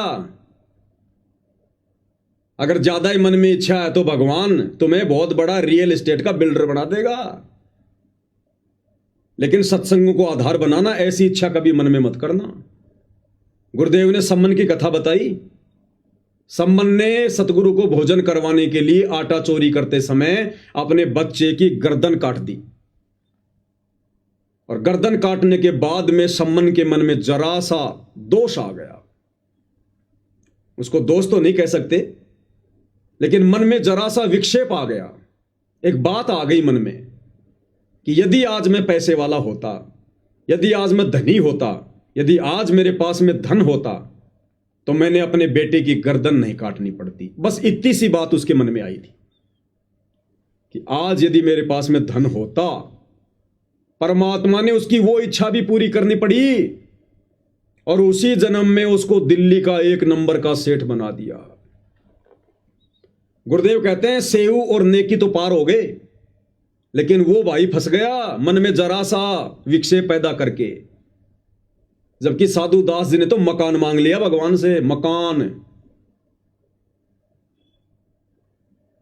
और फिर अगले जन्म में वो ही सम्मान वाली आत्मा 9 शेरवा का बादशाह बना, 80 गंज खजाने। फिर अगले जन्म में बलक बुखारे का बादशाह बना वो ही सम्मन, जिसके ठाठ बाट को देखकर देवताओं का राजा इंद्र भी शर्मा जाता था। तो ये तत्व ज्ञान सतगुरु ने क्यों दिया हमें? इसको आधार बनाकर भक्ति मार्ग पर आगे बढ़ने के लिए, आंख बंद करके चलने के लिए नहीं। अरे आंख बंद करके तो सतगुरु का परिवार खूब चल रहा है। आंख बंद करके तो सतलोक आश्रम मैनेजमेंट हरियाणा खूब चल रहा है। और हम भगत भी अगर इसी प्रकार से आंखें बंद करके चलेंगे भक्ति मार्ग पर, तो सतगुरु को फिर कौन से दिन प्रसन्न करेंगे? क्या वही गलतियां करते रहेंगे जो गलतियां हम आज से पहले करते आ रहे हैं, सतगुरु को दुखी करते आ रहे हैं? अरे बड़ी मुश्किल से सतगुरु रिझा है, पता नहीं कौन से सौभाग्य से प्रसन्न हुआ है। कलयुग की बिचली पीढ़ी में आके हम डूबते हुओं को सहारा दिया है, और आज मोक्ष मांगने के बजाय कार कोठी बेटा बेटी मांगते मांगते मर जाएंगे क्या? हमारी ये इच्छाएं, ये हवस कौन से दिन पूरी होगी फिर? जहां इच्छा, जहां आशा तहां बासा हुई, मन कर्म वचन सुमरियो सोई। हम तो फंस जाएंगे ही, काल फंसा लेगा, वो तो तैयार बैठा है। सावधानी हटी दुर्घटना घटी। तो कजोड़ दास जी, ये बहुत बड़ी एक दया, एक बहुत बड़ी मेहर मुझ पवन दास की नजरों में साधु दास जी के ऊपर हुई है। और आश्रम वालों ने गुरु के आदेश की अवहेलना करके उस भगत का मकान ना बना के अपने कर्म फोड़ लिए, और अनुपदेशी जगत वालों के फ्री में मकान बना बना के इस नादान संगत के सिर पर भार चढ़ा रहे हैं। भाई सतगुरु ने हमें क्या आदेश दिया कि बच्चों, ना हमने किसी का फ्री का लेना, ना किसी को फ्री में देना। ये आश्रम वाले क्या कर रहे हैं? अरे ऐसे वचन अपने भक्तों को कहने वाला भगवान गुरु क्या आज खुद अपनी जुबान से फिरेगा? क्या फ्री में अपने भक्तों के दान धर्म से लोगों के मकान बनवाएगा, लोगों के घरों में राशन डलवाएगा? फिर तो सतगुरु दोगला हो गया इन लोगों के अनुसार। तो भाई साध वचन पलटे नहीं, चाहे पलट जाए ब्रह्मांड। सतगुरु ने जो वचन भक्ति मार्ग पर निकाल दिए, क्योंकि सत्संग उनका विधान है। ये सत्संग भक्ति का विधान है, संविधान है। ये सत्संग आज भी भक्ति के आधार है, और जब कल को सतगुरु लीला करके सतलोक चले जाएंगे, उसके बाद भी यही सत्संग भक्ति मार्ग पर भक्तों के लिए आधार बने रहेंगे। तो सतगुरु ने तो स्पष्ट कह दिया, बच्चों हमने तो ये लेन देन को समाप्त करके अपने ऋण संबंधों को घटाना है, समाप्त करना है। और ना हमने किसी को फ्री में देना है, ना हमने किसी का फ्री में लेना है। अगर किसी की मदद भी करनी है तो उधार देकर मदद करो, ताकि समय आने पर वो तुम्हें पैसा वापस कर दे और तुम्हारे ऊपर भार ना चढ़े। अब यहां तो सरेआम फ्री में 15-15 लाख के मकान बनाए जा रहे हैं। उस घर में गैस सिलेंडर, अलमारी, राशन, आटा चक्की, सिलाई मशीन, पूरा दहेज का सामान दिया जा रहा है। भगतों को ऋणी बनाया जा रहा है। जो जो भगत दान देकर सहयोग कर रहे हैं, ज्योति पाठ का पैसा देकर आश्रम वालों का सहयोग कर रहे हैं, वो सब दोषी बन रहे हैं परमात्मा के विधान अनुसार। ये परीक्षा क्यों ले रहा है सतगुरु इतना ज्ञान देकर 2014 से? यही देखने के लिए कि कितने भगत तैयार हुए हैं सतलोक के लिए। जो यहीं पर ठगी का शिकार हो रहे हैं, वो त्रिकुटी पर तो सौते ठगे जाएंगे। ये हमारी रिहर्सल चल रही है, ये ज्ञान और अज्ञान की लड़ाई चल रही है। गरीब कच्चा हीरा किरच हो नहीं सहे घनमार, ऐसा ये मन हो रहा लेखा लेकर तार। तो ये सारा का सारा जो ये प्रोपेगेंडा है, ये मान बढ़ाई और चौधर के लिए है, और ये काल करवा रहा है इन आश्रम वालों के सिर पर बैठकर, सतगुरु के बेटा बेटी भाई बंधु रिश्तेदारों के सिर पर बैठकर। और यहां नादान संगत ने विचार करना चाहिए था, जैसा कि आप जी ने वीडियो की शुरुआत में भाई बहनों से प्रार्थना की थी कि भाई और बहनों, ये देखा देखी का मार्ग नहीं है, ये देवकी नंदन ठाकुर का, धीरेन्द्र शास्त्री का, अनिरुद्धाचार्य वाला भक्ति मार्ग नहीं है। इस भक्ति मार्ग पर काल कदम कदम पे चलेगा, जाल फैलाएगा, और हमने आंखें खोल के चलनी है। हमने ये सोचकर किसी पर आंख बंद करके विश्वास नहीं करना कि ये गुरुजी का बेटा है, ये गुरुजी की बेटी है। अरे गुरुजी के बेटे ने तो सतलोक में हमारे को ठग लिया। वो ज्योति निरंजन गुरुजी का तो बेटा था, उस बेटे के चक्कर में आ गए हम सतलोक में। आज हमें गधा कुत्ता सुअर बना के घुमा रहा है यहां, और आज जब वापस सतलोक जाने का समय आ रहा है तो वही गुरुजी के बेटा बेटी फिर से काल प्रेरणा से हमें ठगने को तैयार हो गए। तो भक्तों ने यहां अपने गुरु के ज्ञान को आधार बनाकर भक्ति मार्ग पर कदम रखना है। यह परिवारवाद वाला मार्ग नहीं है, वंशवाद वाला मार्ग नहीं है, भाई भतीजे वाद वाला मार्ग नहीं है कि गुरुजी का बेटा कहेगा वैसा करेंगे, गुरुजी की पत्नी कहेगी वैसा करेंगे। कौन है गुरुजी की पत्नी, कौन है गुरुजी का बेटा बेटी? गुरुदेव ने स्पष्ट कर दिया, बच्चों यदि तुम मुझे परमात्मा मानते हो, कबीर साहब मानते हो, तो कबीर साहब इस गंदे लोक में कोई ये अंडे देने के लिए नहीं आता, यानी बच्चे पैदा करने नहीं आता। वो परमात्मा कोई अलग पक्षी थोड़ी है जो आसमान से अपना बच्चा यहां छोड़ेगा अंडा। तो गुरुदेव ने कहा कि बच्चों, समझदार को संकेत काफी है। ये बेटा बेटी की, रिश्तेदारों की, पत्नी की, ये तो परमात्मा एक लीला करता है इस काललोक के अनुसार, एक परिवार में आने की। जैसे आदरणीय गरीबदास जी आज से 350 साल पहले आए, खुद परमात्मा थे, बंदी छोड़ थे, किसी मां के गर्भ से नहीं आए, लेकिन लोगों की नजरों में मां के गर्भ से। वही किसान परिवार, वही जाट परिवार, 6 बच्चे और सतगुरु का पद, वही लीला सतगुरु रामपाल जी कर रहे हैं। जाट परिवार, किसान परिवार, 4 बच्चे, शादी, और आज सतगुरु की भूमिका। और अंत में जब गरीबदास जी गए शरीर छोड़ के, उनकी अस्थियां नहीं मिली, उसके बाद में उनके गांव वालों की, उनके परिवार वालों की आंखें खुली कि भाई ये तो साक्षात पूर्ण ब्रह्म परमात्मा थे, सौद स्वरूपी राम थे, और हम तो धोखा खा गए इनको अपने जैसा व्यक्ति मान के, मानुष मानकर, अपना बाप मानकर, अपना ताऊ मानकर, अपना चाचा मानकर। तो वही लीला परमात्मा आज कर रहे हैं सतगुरु रामपाल जी के रूप में। और हम सोच रहे हैं इन्होंने जन्म लिया है, इन्होंने बच्चों को जन्म दिया है। ये परमात्मा 1 सेकंड में क्या लीला कर जाए, काल को भी नहीं पता चले हम जीवों की क्या औकात है। तो हमने तो ज्ञान को आधार बनाकर, सतगुरु को स्वयं कबीर परमात्मा मानकर, अजन्मा मानकर, स्वयंभू मानकर कि ये सतगुरु रामपाल जी भगवान स्वयं कबीर परमात्मा है और कोई शक भी नहीं है, और ये किसी मां के गर्भ से जन्म लेके नहीं आए। अगर मां के गर्भ से जन्म लिया है तो ये परमात्मा नहीं हो सकते, और ये परमात्मा नहीं हो सकते तो फिर हमारा भी उद्धार नहीं हो सकता, हम भी सतलोक नहीं जा सकते। क्योंकि आत्माओं के मोक्ष के लिए स्वयं कबीर परमात्मा सतलोक से चलकर सतगुरु का चोला धारण करके यहां आते हैं।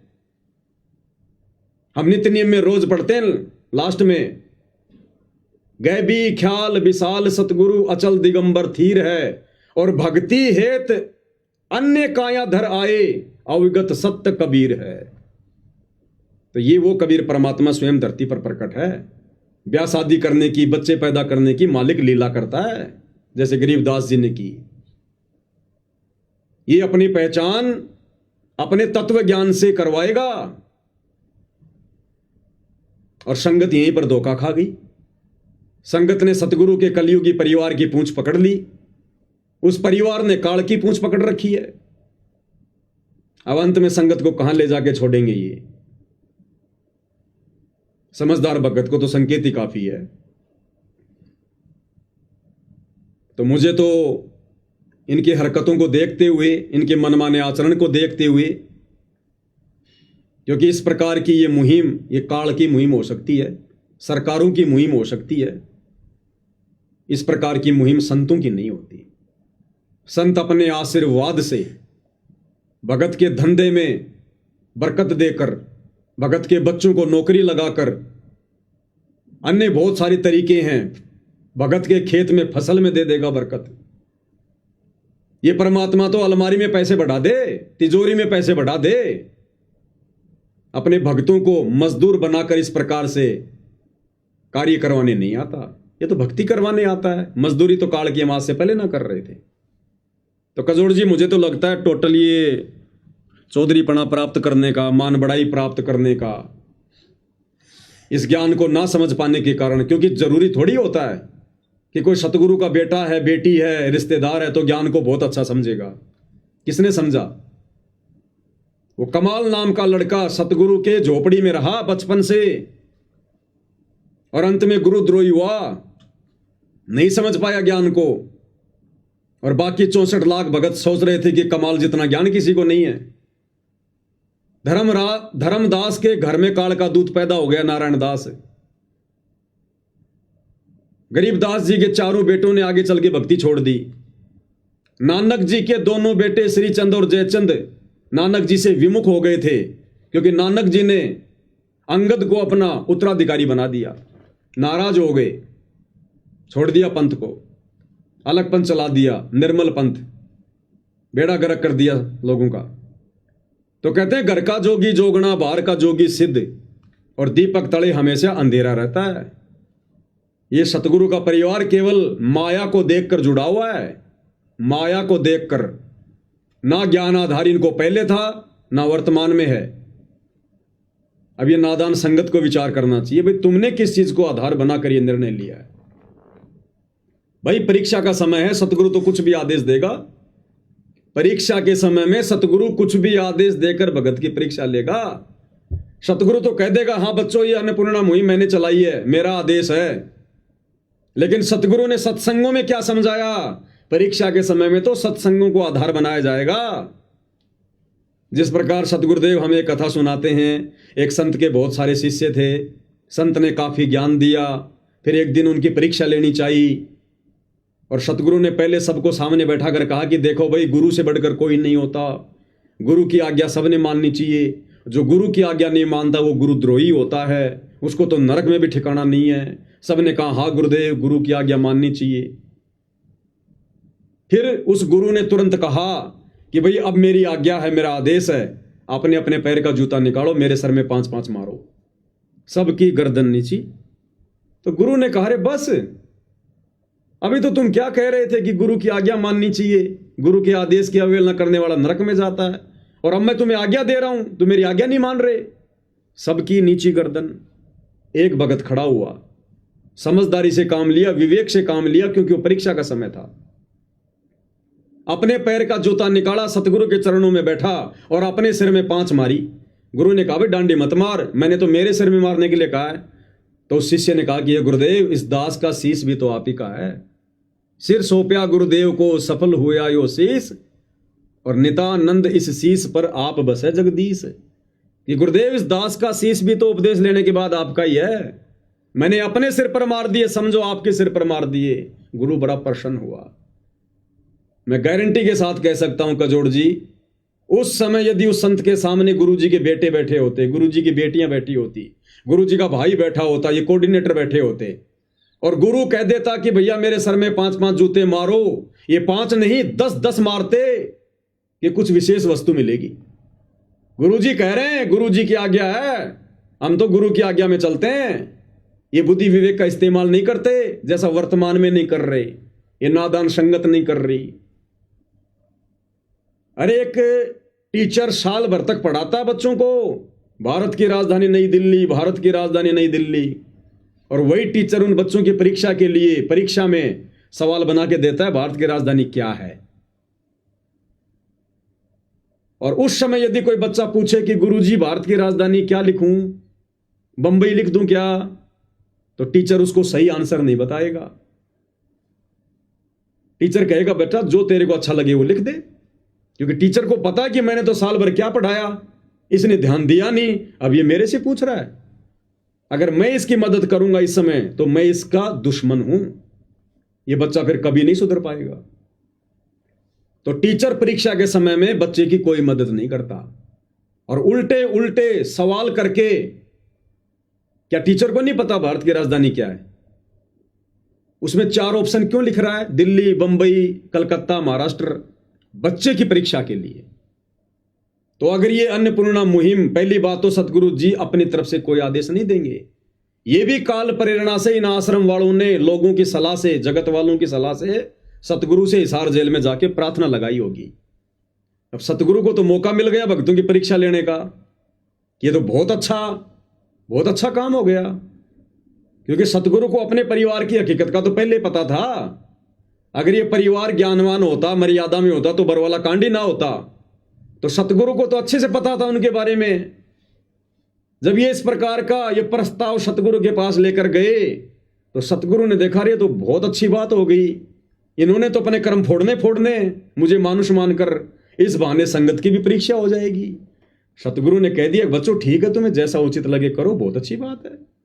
इस बात को इन्होंने संगत में यह कहकर वायरल कर दिया कि गुरु जी का आदेश है, गुरु जी का आदेश है, गुरु जी का आदेश है। आजकल AI से गुरु जी की ऑडियो खूब बन रही है, पता ही नहीं चलेगा गुरु जी की आवाज कौन सी, AI की कौन सी है। खुद इन आश्रम वालों ने जब जब भूल पड़े पुस्तक की 3 घंटे की AI से ऑडियो बनाकर डाल रखी है, कोई माई का लाल पहचान ही नहीं सकता।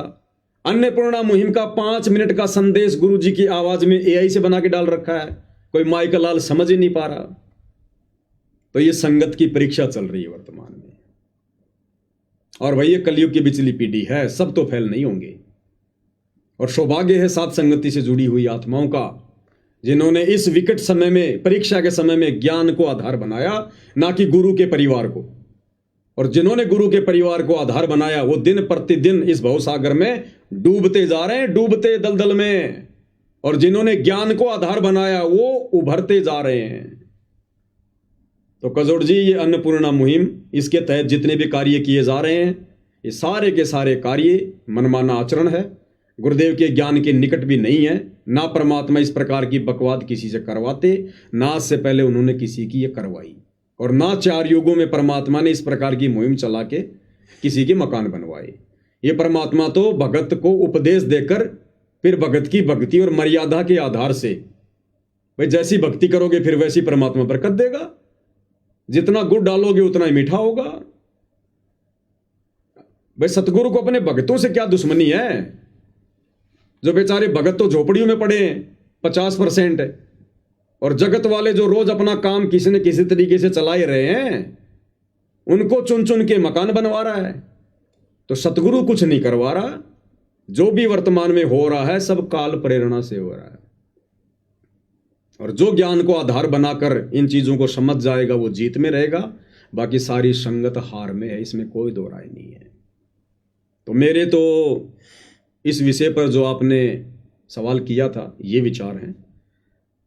बाकी आप क्या विचार रखते हैं भाई बहनों को, और क्या संदेशा देना चाहते हैं आप जी? तो भाई और बहनों, पवन दास जी से जाने आध्यात्मिक सोच अनुसार, आध्यात्मिक ज्ञान के अनुसार इनके विचार जाने कि आश्रम वाले जो भाई हैं, सेवादार हैं, जो अन्नपूर्णा मुहिम के तहत जो अभी कार्य कर रहे हैं, वो भक्ति मार्ग में ज्ञान आधार से, आध्यात्म की दृष्टि से कितना सही है या नहीं। तो इन्होंने क्लियर कर दिया ज्ञान आधार से, सबूत और प्रमाण सहित, कि आश्रम वाले भाई केवल और केवल मान बढ़ाई वश, अपनी चौधर वश, अपना सम्मान करवाने वश और जगत में अपनी वाहवाही लूटने के वश ये मुहिम चला रहे हैं।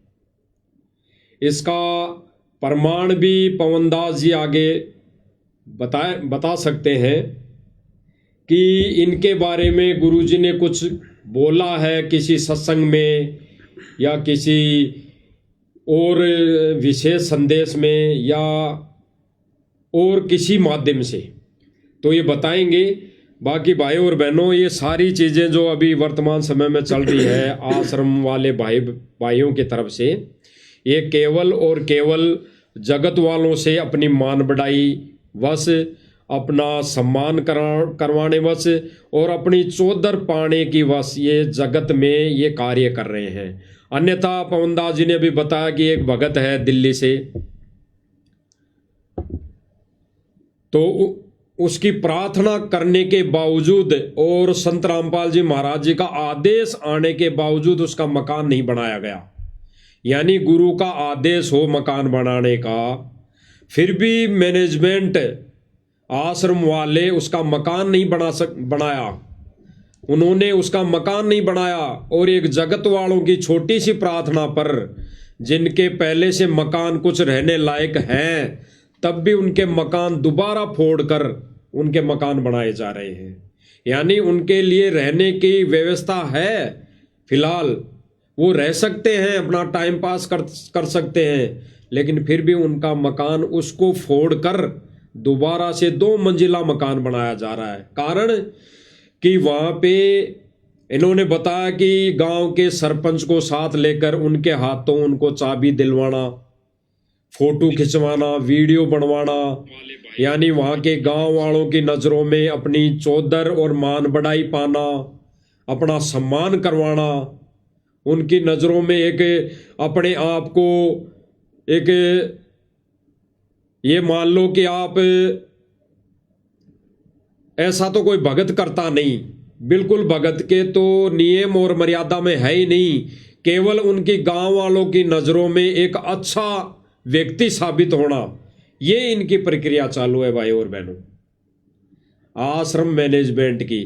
तो हम पवनदास जी से और जानेंगे इस विषय के ऊपर कि ये जो आश्रम वाले भाई मान बढ़ाई को लेकर चल रहे हैं, ये साबित भी हो गया है और गुरुजी ने भी हो सकता है किसी सत्संग में बताया हो, इनको बहुत बार संदेश दिए हों। तो हम आपसे और जानेंगे और हमारे भाई बहन भी जानेंगे जो लाइव देख रहे हैं आज, क्योंकि भाई और बहन, कुछ एक भाई बहन जो नादान हैं, जिन्होंने ज्ञान को आधार नहीं बनाया, जिन्होंने सत्संग नहीं सुने, वो केवल और केवल देखा देखी में इस मार्ग पर आगे कदम रख रहे हैं, आगे चल रहे हैं। वो ये सोच कर चल रहे हैं कि भाई ये तो गुरुजी का बेटा बेटी है, ये गुरुजी का परिवार है, ये गुरुजी के खास रिलेटिव है, या ये गुरुजी के बहुत समय से संपर्क में है, निजी, मतलब वो पास में रहे हैं। सतलोक में भी तो हमने यही सोचा था कि ये ज्योति निरंजन ये गुरुजी के वचन से उत्पन्न हुआ उनका बेटा ही तो है। और हम उसके चारों तरफ घूम गए, वहां पर सतलोक में जब वो तपस्या कर रहा था, तप कर रहा था, हम उसको गुरुजी का बेटा मान के तो उसके चारों तरफ घूम रहे थे, और उस गुरुजी के बेटे के चक्कर में आकर हम यहाँ फंस गए किस ब्रह्मांड में। तो उसी के लिए गुरुजी ने वहां पे भी बोला सतलोक में, कबीर परमात्मा ने, कि भाई ये है काल, इस नादान की नादान के चक्कर में मत फंसो, ये तो अपने कर्म फोड़ रहा है, तुम इसके पीछे मत लगो, इसके बहकावे में मत आओ, इसकी बातों में मत लगो। और वही शायद आज वर्तमान समय में गुरुजी जेल में बैठकर ये संदेश दे रहे हैं। काल तो हमसे वही गलती करवाएगा जो गलती उसने करी, बिल्कुल वही गलती करवाएगा। उसको पता है कि इनको कैसे फंसाया जाए। बिल्कुल सतलोक में ये कैसे फंसे थे, वैसे यहाँ फंसाएगा, मनमाना आचरण करवा के। तो गुरुदेव ने हिसार जेल से जो विशेष संदेश भेजे हैं 1 घंटे के, उसमें भी गुरुदेव भगवान ने अच्छी तरीके से इन कोऑर्डिनेटरों को, अपने परिवार वालों को, बड़े बड़े भक्तों को बहुत बुरी तरीके से डांट रखा है, समझा भी रखा है। और गुरुदेव ने कहा, रहे हो 4 दिन का जीवन है, तुम यूं चौधर में खो दियो, इसने कर्म बना ले अच्छे, अपने यहाँ से निकलने की सोचो। और इनके ऐसे ऐसे कुकर्म देखकर जो हिसार जेल में शिकायतें जाती हैं, गुरुदेव ने स्पष्ट रूप से विशेष संदेश नंबर 12 में, ये भगत भाई बहनों के सामने विशेष संदेश नंबर 12 है, इसमें गुरुदेव ने स्पष्ट कर रखा है, इन कोऑर्डिनेटरों को धमका रखा कि बाढ़ में जाओ ऐसे शिष्य और बाढ़ में जाओ ऐसे कोऑर्डिनेटर। जो अपनी मनमानियां करते हैं, क्योंकि सब ये मनमानियां तो चल रही हैं। ये धनाना में स्टेडियम बनाना मनमानी, धनाना गांव में बस स्टैंड बनाना मनमानी, धनाना गांव में एम्बुलेंस चलाना, ये बसें चलाना, रोडें बनवाना मनमानी, जाटों की धर्मशाला बनवाना मनमानी, गुंडों की सीबीआई जांच करवाना मनमानी, सीबीआई जांच में 5 लाख रुपए देना मनमानी, जाटों के आरक्षण में संगत को बैठाना मनमानी, आरक्षण में करोड़ों रुपया संगत के ज्योति पाठ दान का चंदे में देना मनमानी, अयोध्या में जाके काल पुजारियों के लिए भंडारा करना मनमानी, नेपाल के सीतापुर में भंडारा लगाना मनमानी, मुसलमानों के विरोध में बजरंग दल वालों के साथ मिलकर मध्य प्रदेश के देवास में आंदोलन करना मनमानी, परशुराम की जयंती में जाना, भक्तों की मर्यादा तोड़वाना, समाधि पूजवाना मनमानी, मुख्यमंत्री की रैलियों में भक्तों को ले जाना मनमानी, सिरसा की अनाज मंडी में नकली कबीर पंथियों के साथ मिलकर कबीर जयंती मनाना मनमानी। कितनी मनमानियां गिनाएं इनकी। जज्जर की गौशाला में 12 लाख रुपए देना मनमानी, गुरुजी के लड़कों के द्वारा सर पर साफा पहनकर, गले में माला पहनकर, हाथ में श्री कृष्ण जी का मोमेंटो लेकर सम्मान करवाना मनमानी, सोनीपत की गौशाला में जाकर भंडारा लगाना, वो अपना यज्ञ कर रहे थे दयानंद वाला, वहां जाकर भंडारा लगाना मनमानी। सुबह से शाम हो जाएगी। इसलिए सतगुरु ने दुखी होकर अंत में विशेष संदेश में सार्वजनिक तौर पर, और ये शब्द कहने पड़े विशेष संदेश नंबर 12 में, भाई बहन सुन सकते हैं, ये बाढ़ में जाओ ऐसे शिष्य और बाढ़ में जाओ ऐसे कोऑर्डिनेटर जो अपनी मनमानी करते हैं। और ये थोड़ा सा जीवन है, तुम इसको चौधर में खो दियो इसको। कितने दुखी होकर कह रहे हैं। और अंत में गुरुदेव कह रहे हैं कि बच्चों अपने ऊपर रहम नहीं कर सकते तुम मेरे ऊपर करो। यानी सारी सृष्टि का मालिक सतगुरु रामपाल जी भगवान अपने उन नालायक भक्तों से भीख मांग रहा है। डूब के मर जाना चाहिए उन भक्तों ने, जिनकी इन उल्टी हरकतों के कारण सतगुरु खून के आंसू रो रहा है हिसार जेल में। क्या कह रहे हैं परमात्मा, सुनिएगा ध्यान से। बाढ़ में जाओ विशेष और ऐसे कोऑर्डिनेटर तो अपनी बकवास करते हैं। कर्म बना लो, बकवास छोड़ कर। ये बार बार कहने की बात नहीं है। तो मुश्किल से मानो शरीर मिला, इसमें तुम वो चौधर में खो दियो और नष्ट करके चले जाइए इस जीवन को। बचाओ, अपने ऊपर रहम ना करते दास पकड़ लो। मेरा संघर्ष देखो, 27-28 साल हो गए दास में। 1994 से आज तक हिसाब ला लो। और इसलिए कि आप घोर नरक में पड़े हो, इसको सुख मानने बैठे हो। अरे सुख है कितनी समय का पता है आपको? सांस बेरा ना, इस सांस का आवन हो ना हो। ऐसे गंदे लोग में माचे माचे करो हो, अहंकार में सड़ रहे हो। यू काल पारा कर रखा काल ने, तो हवा पर रखिए और एकदम पलट देगा टायर सा तुम्हारा। आँख खोल लो। आखिर तुझको कौन कहेगा गुरु बिन आत्मज्ञान, मन ने की कर ले 2 दिन का मेहमान मन देख। ये कबीर साहब रो रो का गाया करते, खड़े होके तो चौराहों पर, आंखों में आंसू होती थी उनके। ये गाना नहीं था, ये विलाप था। विलाप दास गाता नहीं, आत्मा से रोता है, ऊपर से गा रहा। 120 साल आपके बाप, आपके पिता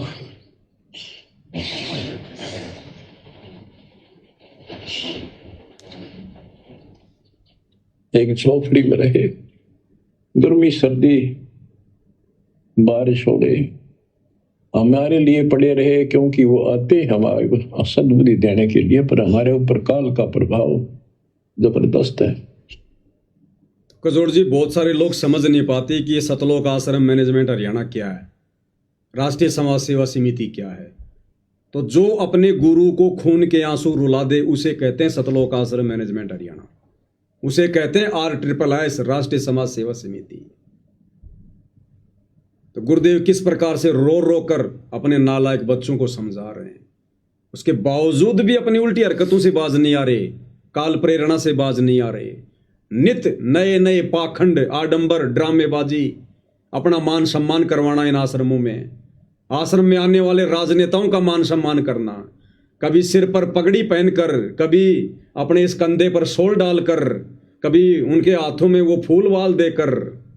क्या हो रहा है ये? अभी भी नहीं पता इनको सम्मान का अधिकारी कौन है संसार में, खुद का ही सम्मान करवाने में लगे हुए हैं। तो ये लोग पूरी तरह से काल प्रेरित हैं। और संगत यदि इनको गुरु का बेटा बेटी समझ के, भाई बंधु समझ के, या बड़े बड़े भगत समझकर इनकी पूंछ पकड़कर यदि भवसागर को पार करना चाहेगी, तो ये तो डूबे हुए हैं, इनको भी ले डूबेंगे। हम तो डूबेंगे सो डूबेंगे सनम, तुमको भी ले डूबेंगे। और दास ने वैसे तो साधु दास भगत जी के घर का वीडियो दिखा दिया है। ये खुद भगत है जो वहां पर देख रहा है, जो माइक हाथ में लेकर। हरियाणा फास्ट न्यूज़ नाम से इसका यूट्यूब चैनल है। और फिर भी किसी को शंका हो तो दास ने इस लाइव वीडियो में नीचे नीचे कमेंट्स को जो है वो पिन कर दिया है। उसमें साधु दास भगत जी का मोबाइल नंबर है, जिसका घर जला हुआ है। आप डायरेक्ट उससे भी बात करके जानकारी प्राप्त कर सकते हो कि भाई अभी तेरा मकान बना कि नहीं बनाया, आपने गुरु जी से प्रार्थना करी कि नहीं करी। जैसी दास को सत्य जानकारी प्राप्त हुई, खुद उन्होंने मुझे मैसेज किया, उन्होंने सारी बातें बताई। उसी आधार से दास ने आप भाई बहनों के सामने रख दी। बाकी उनका मोबाइल नंबर मैंने आप भाई बहनों को नीचे कमेंट्स में डाल दिया है। जिसको शंका हो वो बात कर सकता है। बाकी आप बताइए बाबा जी। बिल्कुल भाई और बहनों, पवन दास जी ने बिल्कुल सही बताया है। भाई जो भगत जी हैं, साधु दास जी हैं, उनसे जानकारी मिलने के बाद ही इन्होंने सारी चीज़ें बताई हैं। क्योंकि साध संगति का मतलब ये है कि साध संगति सत्य की संगति, और जब तक सत्य नहीं होता तो साध संगति में कोई बातें नहीं होती। तो जब सत्य सामने आया तभी आगे बातें हो रही है। अन्य भाई बहनों तक इस लाइव के माध्यम से ये सच्चाई बताई जा रही है। और अभी गुरुदेव भगवान का जो विशेष संदेश नंबर 12 था, इसमें गुरुदेव भगवान ने कहा है कि भाई ये काल ने हवा भर रखी है, टायर सा फाड़ देगा। ये काल ने हवा भर रखी है, तो ये हवा भर रखी तो ये गुड़ रहा है, बहुत तेजी से गुड़ रहा है। तो भाई और बहनों विचार करना, वर्तमान समय में दिन रात ये आश्रम वाले भाई, ये मैनेजमेंट दिन रात गुड़ रहे हैं, भग रहे हैं गाड़ी के पहिए की तरह, बेलगाम। और फिर गुरुजी आगे क्या करें कि एक दिन ये फाड़ देगा, इसको फाड़ेगा, ये फूटेगा गुब्बारे जैसा। तो भाई और बहनों, इनके टायरों में ये जो भक्ति रूपी टायर है ना, थोड़े बहुत जो गुरुदेव भगवान ने दिए हैं, इनमें काल ने हवा भर दी। काल ने हवा कैसे भरी? इन्होंने मर्यादा तोड़ दी। सतगुरु मर्यादा तोड़ दी तो काल का दाव लग गया। अब काल ने उनमें हवा भरना चालू कर दी, और इस हवा के वजह से, इस हवा को लेकर ये उड़ रहे हैं, भाग रहे हैं 24 घंटे रात दिन। और सतगुरु का वचन तोड़कर, जिसमें सतगुरु दुखी होकर इनको कह रहा है वर्तमान समय में विशेष संदेश में 12 नंबर में, कि भाई ये जो मान बढ़ाई है ये 2 दिन की है, फूंक निकल जाएगी, फूंक है। तो इस मान बढ़ाई को, इस चौधर में फूंक निकल जाएगी, इसको त्याग दो, दुखी मत करो गुरुदेव भगवान को। और फिर गुरुदेव भगवान ने साफ साफ शब्दों में कह दिया, स्पष्ट कर दिया कि भाई भगवान पे रहम कर लो। और अभी भगत जी ने बताया, पवनदास जी ने, कि भाई भगवान होके अगर जीव से ऐसी प्रार्थना कर रहा है, भीख मांग रहा है, तो धिक्कार है ऐसे जीव को। डूब के मरने की बात, डूब के मर जाना चाहिए। उसकी भक्ति का तो उसी दिन नाश हो चुका होता है। कि इस वर्तमान समय में, पिछली पीढ़ी में, मोक्ष के समय वो भगवान फिर भी इतना ज्ञान देने के बाद वो भीख मांगेगा। रोना हमने चाहिए भगवान के आगे मोक्ष के लिए, हमने चाहिए, रो भगवान रहा है। बताओ। तो भाई और बहनों, ये विचार करने की बात है, देखा देखी का मार्ग नहीं है बिल्कुल भी। बावों में भावक होकर ये बहने का मार्ग नहीं है, क्योंकि आश्रम वाले तो काल की हवा से चल रहे हैं। तो ये तो सारी वीडियो भी वही दिखाएंगे जैसा अभी वर्तमान समय में ये जो पिछला समागम हो चुका, इसके अंदर वही वीडियो दिखाई गई, पानी निकालने वाली, मकान बनाने वाली, और संगत उनको देख देख के रो रही हैं। जबकि गुरुदेव भगवान ने क्या कहा कि भगवान के बोले गए वचनों पर आंसू आने चाहिए। तो सत्संग में तो किसी के आंसू आते नहीं, कभी दिखाया नहीं, वीडियो में कभी भी नहीं दिखाया। और ऐसे वीडियो जो AI से बनाए गए हैं, जो काल प्रेरणा से मदद करके बनाए गए हैं, उन पर भगत आंसू बहा रहा है। तो गुरुदेव भगवान इनके ऊपर भी कह रहे हैं कि झूठे आंसू बहाने से अच्छा है ये भक्ति छोड़ दो, फिर आश्रम में आने की जरूरत नहीं। तो भाई और बहनों, हमारी तो हाथ जोड़ के विनम्र प्रार्थना है कि देखा देखी का मार्ग नहीं है, बिल्कुल ये ज्ञान आधारित भक्ति है। आध्यात्मिक दृष्टि से इस पर चलना पड़ता है। और दूसरी बात रही कि आश्रम वाले जो भाई हैं, ये बिल्कुल ही गुरुजी के ज्ञान आधार के विपरीत सारा कार्य कर रहे हैं, विपरीत संगत को ये चला रहे हैं। यानी सतगुरु जो पटरी है, ज्ञान आधारित पटरी, उससे नीचे इस आध्यात्मिक ट्रेन को उतार चुके हैं। बाकी बचने वाले भाई बहन तो भाई अपना बचाव कर लेंगे।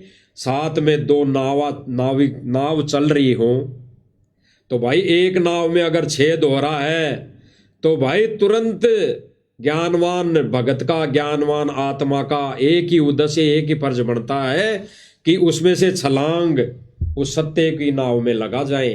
बेड़ा देखा जरजरा उत्तर चले फड़क। तो ये ही सतगुरु का आदेश है, सतगुरु का वचन है, तभी हम बच सकते हैं भाई और बहनों। तो ये आश्रम वाली जहाज तो भाई डूबने वाली है और परमात्मा ने सात संगति रूपी नौका बिल्कुल बराबर में खड़ी कर रखी है। समझदार होगा वो तो डूबती जहाज से तुरंत छलांग मार देगा सात संगति में भाई। और जिसने मरना भाई वो बैठा रहेगा आंखें बंद करके। बाकी जो भी भाई बहन इन वीडियो को कुछ कमजोरी के कारण समझ नहीं पाता है, लाइव वीडियो को, इन लाइव संदेशों को, और वो इनको ना समझकर कुछ अटबड़ सी करते हैं, तो भाई और बहनों विचार करने की बातें हैं। भाई विचार करने की बातें, उनसे तो अच्छी बात यहाँ है, उनसे तो अच्छी बात यहाँ है, वहाँ यहाँ राजनीति तो नहीं हो रही, यहाँ किसी का पक्ष विपक्ष तो नहीं हो रहा, यहाँ किसी धरना प्रदर्शन पे तो नहीं ले जाके बैठाया जा रहा। यहाँ पे केवल गुरुदेव भगवान की महिमा ही तो गाई जा रही है, महिमा ही तो बताई जा रही है। गुरुदेव भगवान के सत्संग आधार से सारी चीजें बातें की जा रही है। ऐसा तो नहीं कि मर्यादाएं तोड़वाई जा रही, तो उससे तो अच्छा है, कम से कम भगवान को रिझा रहे हैं जो भी भक्ति क्रिया करके। तो भाई और बहनों विचार करना इन बातों पे और गहराई से चिंतन मनन करना कि ये जो साथ संगति के वीडियो हैं, सत्सेवकों के वीडियो हैं, ये किस पर्पज और किस आधार पर और इनका क्या मूल्य है, क्या औचित्य है, क्या इनका रीजन है, इन पर विचार विमर्श करके भाई और बहनों ये दो नाव परमात्मा ने खड़ी कर रखी है। अब कौन सी नाव में सवार होना है वो भक्तों के ऊपर डिपेंड करता है, संगत के ऊपर डिपेंड करता है, आप और हमारे ऊपर निर्भर करता है कि हमने उस छेद हुई नौका में बैठे रहना है या सतगुरु के उस विमान में बैठना है जो सीधा सतलोक जाएगा। तो भाई और बहनों विचार करने की बातें हैं, बाकी और भी बातें होती रहेंगी। मालिक के आशीर्वाद से वीडियो बनते रहेंगे, ज्ञान आधारित बातें होती रहेंगी। सभी भाई बहन इसी प्रकार से जुड़े रहिए। आज की वीडियो में गुरुदेव भगवान के आशीर्वाद से केवल इतना ही। परमेश्वर हम सबको आशीर्वाद दें, हमारा मार्गदर्शन करें, हमें इसी प्रकार ज्ञान आधार वाले तरीके से भक्ति मार्ग पर आगे बढ़ाते रहें। एकमात्र यही हमारी कामना पूज्य गुरुदेव भगवान के चरणों में है। बंदी छोड़ सतगुरु रामपाल जी भगवान की जय हो।